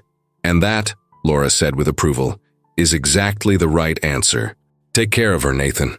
Second chances are rare gifts. Don't waste it." But not everything was smooth. There were hard moments, nights when the past resurfaced like an unwelcome ghost, reminding them that scars remain tender even after they've healed. One such night happened about 6 weeks after they'd gotten back together, when Nathan canceled dinner at the last minute because of a work emergency, a project with a tight deadline, a demanding client, a genuinely uncontrollable situation. He called, apologized, rescheduled, and thought everything was fine, until he showed up at Olivia's apartment 2 days later and found her distant, withdrawn, her body language screaming that something was wrong. "You're upset about the canceled dinner?" Nathan asked, confused. He thought he'd communicated clearly, that he'd done everything right this time. "It's not just dinner," Olivia said, her voice trembling as she tried to keep control. "It's that when you called and said you couldn't make it, that something came up at work for a second, just 1 second, my brain went back 8 years. And I thought, here it comes. He's pulling away again. He's making excuses, he's repeating the pattern. And I know it's irrational. I know you were just working, but the trigger was there and I panicked." Nathan's heart tightened as he understood the depth of the trauma he'd caused, how a simple cancellation could awaken such visceral fear. He stepped closer, slowly, respecting her space but showing he was present. "Thank you for telling me that. Really, I know it wasn't easy to admit." "It's not just about admitting it," Olivia continued, and now tears were spilling freely down her face. "It's about being afraid that I'm going to spend the rest of my life waiting for you to leave again, sabotaging us because of the trauma you created, and that eventually you'll get tired of it and actually go. And then my fear becomes a self-fulfilling prophecy." Nathan pulled her into his arms, and this time she didn't resist. She just collapsed against his chest, sobbing out all the tension she'd been holding inside. "Then we'll work on that together," he murmured. "I'll prove it to you, as many times as it takes, that I'm not leaving. If I cancel dinner, I'll call you right away. Explain it. Make up for the time. If I have a bad day and go quiet, I'll tell you it's not about you, that I just need space to process. We'll build a new pattern, a new history until your brain learns that this time it's different." "And if it doesn't learn?" Olivia asked, her voice muffled against his chest. "Then we keep trying," Nathan said simply. "Because you're worth that, Liv. You're worth every ounce of patience, every bit of work, every repetition it takes until you truly believe I'm here to stay." That was the moment Olivia realized he really had changed, because the old Nathan would have been frustrated by her. Irrationality, would have tried to fix it with logic instead of emotion, would have dismissed her feelings instead of validating them, while actively working to change the pattern that caused them. A month later, they started couples therapy, a joint decision that if they were going to do this again, they'd do it right this time. They didn't want to rely on goodwill alone. They wanted real tools to navigate their trauma, to build healthy communication, to learn how to fight productively, instead of destructively. Their therapist, Dr. Silva, a woman in her 40s with a direct yet compassionate approach, guided them through exercises in vulnerability, nonviolent communication, identifying triggers, and creating action plans for when those triggers were activated. "What you two have is rare," Dr. Silva said in one session. "You had a relationship, you had an ending, you had years apart to grow individually, and now you're choosing, consciously, to come back together. Not out of dependency or nostalgia, but because you genuinely believe the version of yourselves now can create something better than the version you once were. That's a strong foundation, but not a guarantee. You'll have to work at it, every day. You'll have to choose each other, especially on the hard days, and they did work." Nathan learned to recognize when he was beginning to shut down emotionally, and to speak up before it became a problem. He learned to ask for what he needed instead of assuming he had to handle everything alone. Olivia learned to tell the difference between real fear and phantom fear, to trust again without letting the past completely poison the present, to understand that being vulnerable didn't mean being weak. Marion, who watched from a distance with her quiet wisdom, stopped Olivia in the hallway one afternoon about 4 months after the reconciliation. "You're different," she said softly.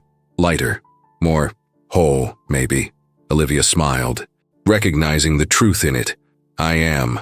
I won't lie and say it's easy or that I don't have bad days when my brain tries to convince me I'll be abandoned again. But he's really here, Marion. Truly. Not the performative version of him, but the honest one, the vulnerable, self-aware one. And have you forgiven him completely?" Olivia paused, thinking. Forgiving wasn't one single act. It was a process. There were days I thought I had forgiven him, and then something would happen and the anger would come back and I'd have to choose forgiveness all over again. But yes, I think I have. I haven't forgotten, won't ever forget, but I don't let it rule our present anymore. Marion squeezed her hand. "That's all that matters, dear. Nathan's father was discharged from the hospital 3 months after his surgery, a slow but successful recovery that required Nathan to stay in town longer than planned.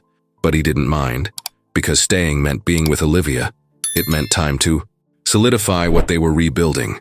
During that period, Nathan introduced Olivia to his father properly, something that had never really happened the first time they dated. This time they had real conversations about relationships, about love, about how important Olivia was in Nathan's life. His father, a man of few words but deep emotions he'd learned too late how to express, surprised Nathan one afternoon while Olivia was in the kitchen with his mother. "You were an idiot 8 years ago," his father said bluntly. Nathan almost laughed at the brutal honesty. "I was, completely. But you came back, and she took you back. That's rare, son. Don't waste it again." "I won't," Nathan promised, and the weight of that promise went beyond the relationship.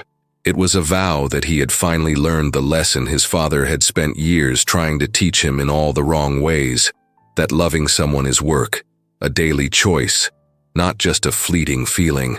The turning point, the moment they both realized they weren't just trying but truly succeeding, came 6 months after they'd gotten back together. Nathan had to return to his old city, not permanently, but for 2 weeks, to handle work matters that couldn't be postponed, to finalize projects, to organize a possible permanent transfer back. It was their first real test, their first time apart since reconciling, their first chance for old fears to resurface, for old patterns to try creeping back in. Olivia had a quiet panic when Nathan told her about the trip. She didn't say anything at first, tried to handle it alone, but then she remembered their therapy sessions, remembered that communication was key, and instead of letting the fear grow, she spoke up. "I'm scared," she admitted the night before he was set to leave, as they lay in her bed, Hemingway asleep at their feet. "It's irrational, I know, but I'm scared you'll go and not come back, that you'll decide life there is. Easier, less complicated, free from the mess that comes with me and my trauma." Nathan turned toward her, cupping her face in his hands. "I'm coming back, in 2 weeks. I'll call every day. I'll send you annoying texts about boring work details. I'll video call every night before bed. And then I'll come back, Liv, because my life isn't there anymore. It's here, with you. Promise. I promise. And more than that, when I get back, we'll talk about me transferring here permanently. About ending this back and forth. About building a real life here. Together." Olivia felt tears slide down her cheeks, but they weren't tears of fear this time. They were tears of relief, of hope, of finally believing that this time it was real, that it was lasting, that it was the kind of love that survives time and distance because it's built on something solid, not just attraction or passion, but the hard, unglamorous work of choosing each other every single day. Nathan kept every promise. He called every day, sent ridiculous photos of Thor, made video calls where sometimes they talked for hours, and other times simply sat in comfortable silence, each doing their own thing while sharing a digital space. And 2 weeks later, right on schedule, he returned, showing up at Olivia's apartment with a suitcase in one hand and the news. He had secured a permanent transfer. He'd be back in the city for good within a month. Olivia greeted him with a kiss that was equal, part celebration, relief, and acknowledgement that he had truly kept his word, that the new pattern was taking root, that her mind was finally beginning to believe that this time was different. "Welcome home," she whispered against his lips. "Wherever you are is home," Nathan replied, and it wasn't a line from a movie, but a truth he felt in his bones, a truth it had taken him 8 years to fully understand. The following months were a period of consolidation. Nathan moved back, permanently, renting his own apartment at first, because they both agreed that moving in together immediately would rush a process that needed time. But even so, he practically lived at Olivia's place, only spending the occasional night at his own when they both needed a little solitude, understanding that healthy intimacy includes a measure of independence. They introduced themselves as a couple again, to her co-workers, who knew the history and were surprised but happy, and to his, most of whom had no context but could recognize genuine happiness when they saw it. Daniel, who visited often, watched his friend with quiet pride, the kind that comes from having witnessed the entire journey, from the darkest moments to the light now shining on the other side. "You did it," Daniel said during one visit, the two of them sharing a beer on Nathan's balcony while Olivia and Sophie had a movie night at her place. You really did it. You won her back, but more importantly, you won yourself back. I don't know if winning is the right word, Nathan said thoughtfully. It makes it sound like she was a prize, like I just had to do the right things to earn her. But it wasn't that. It was more like we both decided to grow in the same direction. I did the inner work I needed to do anyway, regardless of her, and she did hers. And when we crossed paths again, the new versions of us were finally compatible in ways the old ones never truly were. Pretty deep. Philosophy for beer night, Daniel joked, though his smile carried real understanding. But I get it, and I'm happy for you, man. Really. The proposal came a year and 2 months after they rekindled, on an ordinary Saturday, with no grand gestures or elaborate plans, because Nathan had learned that the most meaningful moments rarely come with spectacle. They were cooking dinner together in Olivia's apartment, soft music playing, Hemingway watching them with his usual feline judgment, when Nathan looked at her, hair tied messily, wearing an old t-shirt, barefoot, completely natural and beautiful in the kind of way that made his chest ache with the sheer weight of what he felt. "Marry me," Nathan said, not asked, simply stated. Olivia turned, wooden spoon still in hand, a bit of sauce dripping onto the floor that neither noticed. "What?" Nathan put down what he was doing, took her hands, and this time it was a proposal. "Marry me, Liv. Not now, not necessarily. Tomorrow, but someday, when you're ready. Because I spent 8 years away from you and another year and a half rebuilding, and the only thing I'm sure of is that I want to spend the rest of my life proving you were right to give me a second chance." Tears rolled down Olivia's face, but she was smiling. One of those radiant smiles that seemed to light up the entire room. "You don't even have a ring." "I do," Nathan said, pulling a small box from his pocket, proof that the moment wasn't entirely spontaneous, that he'd been carrying it for weeks, waiting for the right time. And that right time had ended up being this one, ordinary but perfect because of its simplicity. He opened the box to reveal a ring that was simple but beautiful, understated, exactly her style. Olivia looked at the ring, then at him, then back at the ring again, and when she finally spoke, there was laughter mingled with tears. "Yes, obviously yes. You idiot, for thinking the answer could ever be anything else."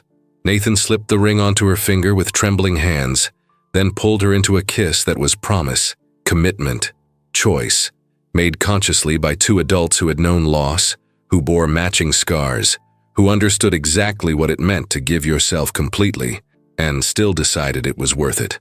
When they told everyone, the reactions were varied. Sophie was emotional but had to deliver her quick, "If you ever hurt her again, I'll end you" speech, which Nathan accepted with a grin. Laura cried tears of joy and relief, watching her daughter finally find the happy ending that had once seemed impossible. And Marion, when Olivia knocked on her door to share the news, simply smiled that knowing smile and said, "I told you some stories need a second act." The wedding was intimate, just close family and true friends, because they both agreed they didn't need a spectacle, just witnesses who truly mattered to celebrate what they had built. Their vows, written by hand, were so raw and honest that half the guests ended up in tears. Nathan said, "I promise not perfection because perfection is impossible. I promise presence, communication, vulnerability. I promise that on the hard days, because there will be hard days, I'll stay and work through it, not run. I promise to choose you every single day, even when it's hard, especially when it's hard. And I promise never to forget what a privilege it is to be given a second chance, and to honor that chance for the rest of my life." Olivia said, "I promise to trust you, even on the days my trauma tries to convince me otherwise. I promise to speak my fears instead of letting them grow in silence. I promise not to punish you for the past, but to hold you accountable for the present and the future. I promise to grow beside you, not expect perfection, but celebrate the constant effort to be better. And I promise to love you not despite the scars we carry, but because of them, because they're part of our story, and our story, with all its painful chapters, brought us here." When the officiant told them they could kiss, Nathan pulled her close and whispered before their lips met, "This time, it's forever." "Forever," she agreed. And then they kissed under the applause and tears of witnesses who understood just how hard-won that moment was. It wasn't just about union. It was about redemption. Not just love, but forgiveness. Not just the present, but a future that, finally, felt possible. 6 months into marriage, life had settled into a rhythm that wasn't spectacular in the cinematic sense. No dramatic twists, no headline-worthy moments. But it was spectacular in the only way that truly mattered. It was real. It was consistent. It was the kind of quiet, deep happiness that only arrives when you stop chasing it and simply allow it to unfold naturally. When you realize that the best moments are rarely the ones you plan, but the ones that emerge amid the ordinary beauty of sharing a life with the right person. Morning crept gently through the bedroom of the apartment they now officially shared. Not hers, not his, but theirs.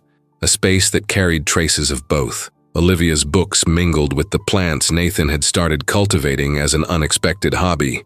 Hemingway, the cat, had finally accepted the permanent presence of the man who had once been an intruder, but was now part of the furniture, as essential as the couch, where he spent entire afternoons sleeping in the sunlight.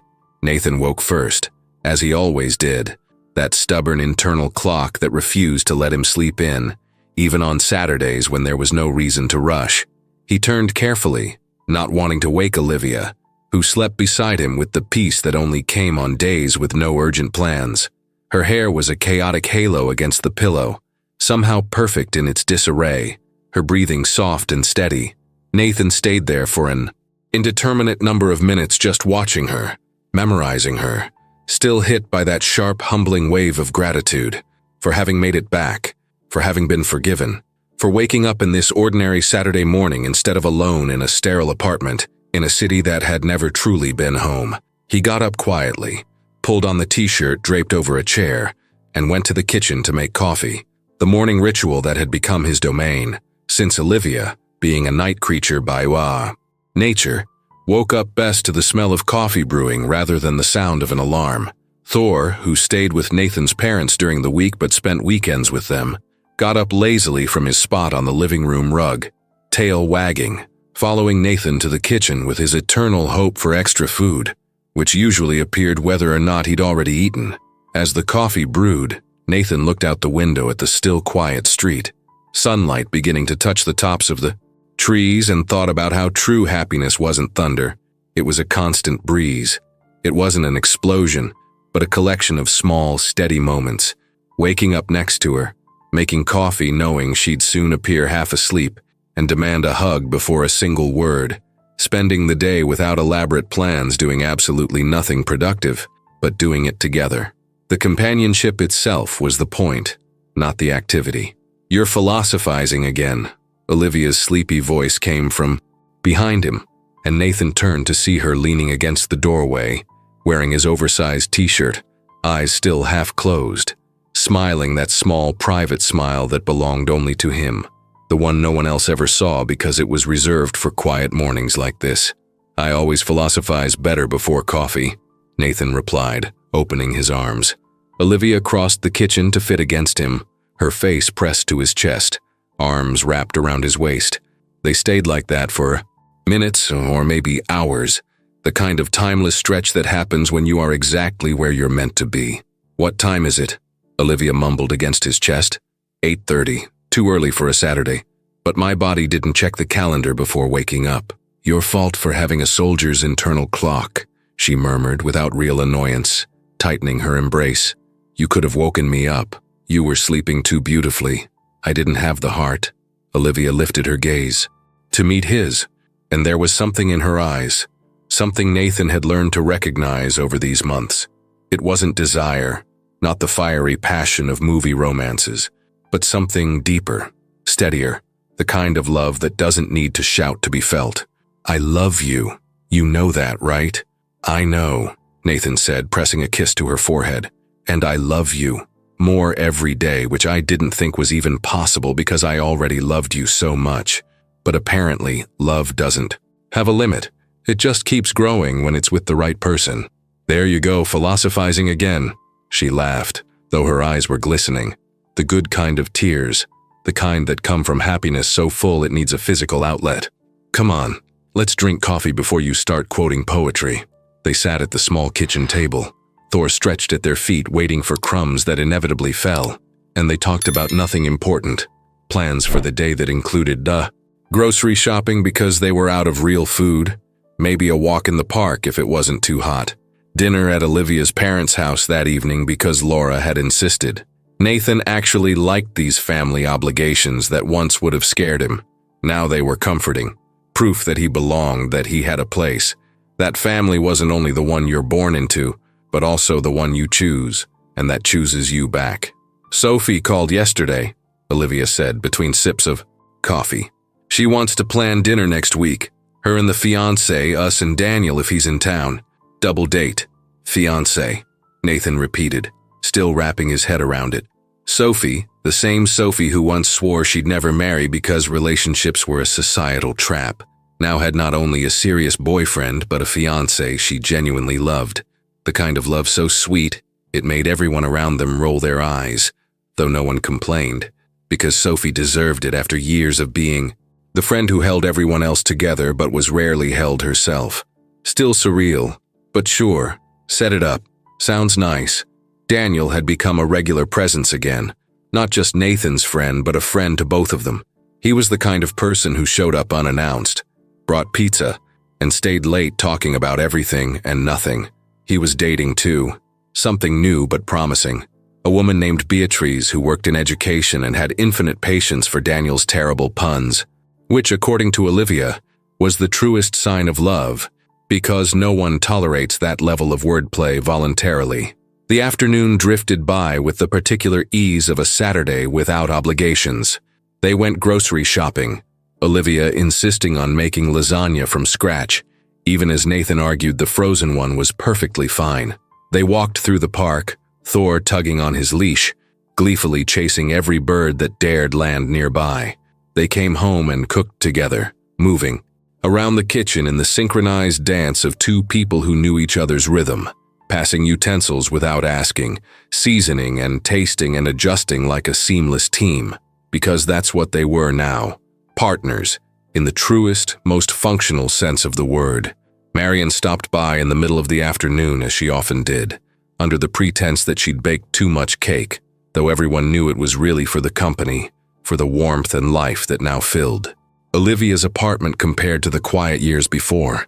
She sat in the living room while Nathan poured tea, and Olivia sliced the cake, and there was that rare, comforting sense of generations connecting, wisdom being passed through casual conversation about everything and nothing. "You two are good," Marion observed. Not a question, but a statement, and her tone carried satisfaction, almost maternal pride at having witnessed the entire journey. Not just functioning, but truly good. "It's beautiful to see." "We are," Olivia agreed, glancing toward Nathan, who was in the kitchen making more tea, Thor trailing behind him with eternal hope for crumbs. "There are still hard days, moments when the past tries to sneak in, but we've learned how to handle it. We've learned that a relationship isn't the absence of problems, but the presence of commitment to solving them together." "Wise," Marion said approvingly. "You've grown so much, dear. From 22 to 30, you've become a whole woman. Not a half looking for another half, but a complete person choosing to share that wholeness with someone equally complete." Those words stayed with Olivia. That validation, that all the work she'd done, all the years she'd spent rebuilding herself, had not been erased by coming back to Nathan, but had been exactly what allowed her to return in a healthy, sustainable way. Dinner at Laura's house was, as always, warm and overflowing with too much food, because Laura expressed love through abundance. Dishes that fed not just the body but the soul. Nathan's father was there too, now almost fully recovered from his heart attack, and the relationship between father and son, reshaped by the forced proximity of illness, had become more open, more honest, more like what they both had needed all along.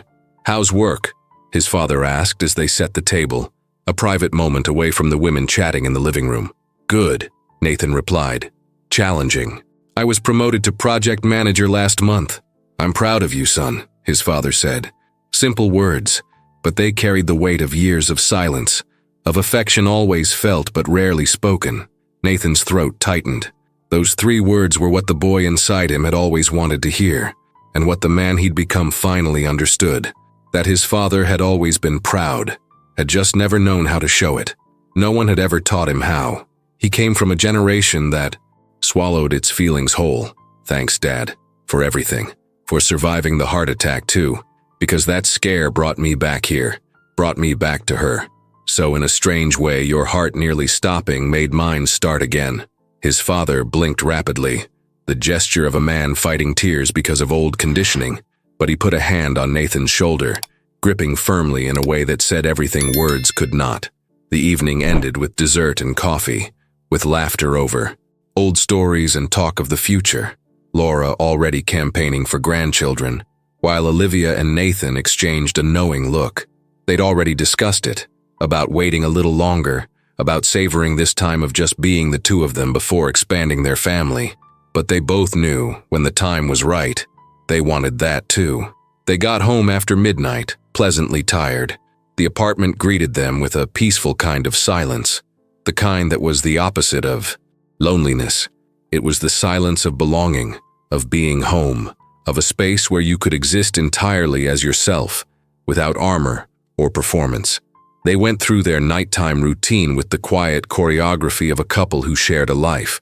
Nathan locking the doors and turning off lights while Olivia brushed her teeth, then switching roles as she checked alarms and he poured water for Hemingway. These were the small domestic tasks that used to feel tedious when done alone, but now had become almost meditative when shared. They climbed into bed, the comfortable darkness wrapping around them. Olivia instinctively curled against Nathan, her head resting on his shoulder, his hand tracing lazy patterns along her back. They stayed that way for a while, that suspended moment before sleep when defenses fall and the truest thoughts tend to surface. "Are you happy?" Nathan asked quietly in the dark. "Very," Olivia answered without hesitation. "So happy it's almost scary. The kind of happy where sometimes I catch myself waiting for the other shoe to drop because I'm not used to good things lasting, but I'm learning to trust that this happiness won't be taken from me, that it's solid, that it's real." "It's real," Nathan murmured, kissing the top of her head. "And it's going to last, Liv. Because it's not built on illusion or temporary passion. It's built on work, on daily choice, on real commitment. That doesn't blow away with the first storm. It has roots." "Roots," Olivia repeated, liking the word. "That's a good way to think of it. We're not fragile saplings anymore. We're trees that survived the storm. And now our roots are so deep nothing can knock us down." "Exactly." Silence again, their breaths sinking, sleep beginning to pull gently at the edges of consciousness. "Nathan? Thank you for coming back, for doing the work, for becoming the kind of person who can really be here, not just physically but emotionally, for proving that people can change, that second chances sometimes work, that love doesn't have to be perfect to be real." Nathan tightened his embrace, feeling the weight of her gratitude and the responsibility that came with it. The constant reminder that a second chance is a precious gift that must be honored every day. "Thank you for being brave enough to believe again, for opening the door I closed, for forgiving me when you didn't have to. You're stronger than you think, Liv. You always were." "We're stronger together," she corrected, and it was a simple truth but a profound one. It summed up everything they had learned, everything they had become. They fell asleep like that, entwined not out of dependency, but by choice. Two whole people who had discovered that completeness doesn't prevent sharing, that you can be whole alone and still choose to share that wholeness with someone else. Together, they weren't halves making a whole. They were 1 + 1 becoming. Something greater than the sum of its parts. A partnership that amplified the best in each of them, while helping carry the weight of the harder pieces. Outside, the city slept, oblivious to the small but significant miracle that had taken place in that apartment, in that relationship, a miracle of love that had died and come back stronger, of two people who lost and found each other, transformed, of a second chance not wasted but honored through every daily choice to stay, to work, to love not only in the easy moments but especially in the hard ones. In the apartment next door, Marion turned off her living room light after seeing through the window that Olivia's light had finally gone out. She smiled to herself, feeling the deep satisfaction of having witnessed a story that began in pain but ended or rather, continued, because true love doesn't end. It evolves, in peace, in fulfillment, in the quiet promise of a shared future built on a foundation of a past that was honored, forgiven, integrated, but no longer in control. Hemingway jumped onto the bed, curling up at the feet of the two humans who had finally learned that love isn't about finding a perfect person, but about two imperfect people choosing to keep working on themselves and on each other, creating a space where both can grow, stumble, learn, and keep choosing to stay, even, especially, when staying is the hardest thing to do. And as the moon traced its eternal path across the sky, illuminating a city that never fully slept, that apartment held a story worth remembering, not for the dramatic moments of heartbreak and reunion, but for the infinite ordinary mornings that followed, for the small, consistent choices to stay present, to keep working, to keep loving. Because the most beautiful happy endings aren't the ones that happen all at once in a single climactic moment. They're the ones built slowly, patiently, with quiet courage, the kind that wake up every morning and choose again. That person, that love, that shared life that, with all its imperfections and scars, is exactly and perfectly theirs. Some loves are like that. They need to break completely before learning how to stand. They need to taste absence before understanding the value of presence. They need to walk through the hell of separation to realize that heaven is not a place, but a person. And when they finally find their way back to each other, it isn't a restart. It's a refined continuation, a revised second edition of a story that was always meant to have a happy ending. It just needed a few extra chapters of individual growth before the protagonists were truly ready to build together the kind of love that lasts, that endures, that transforms.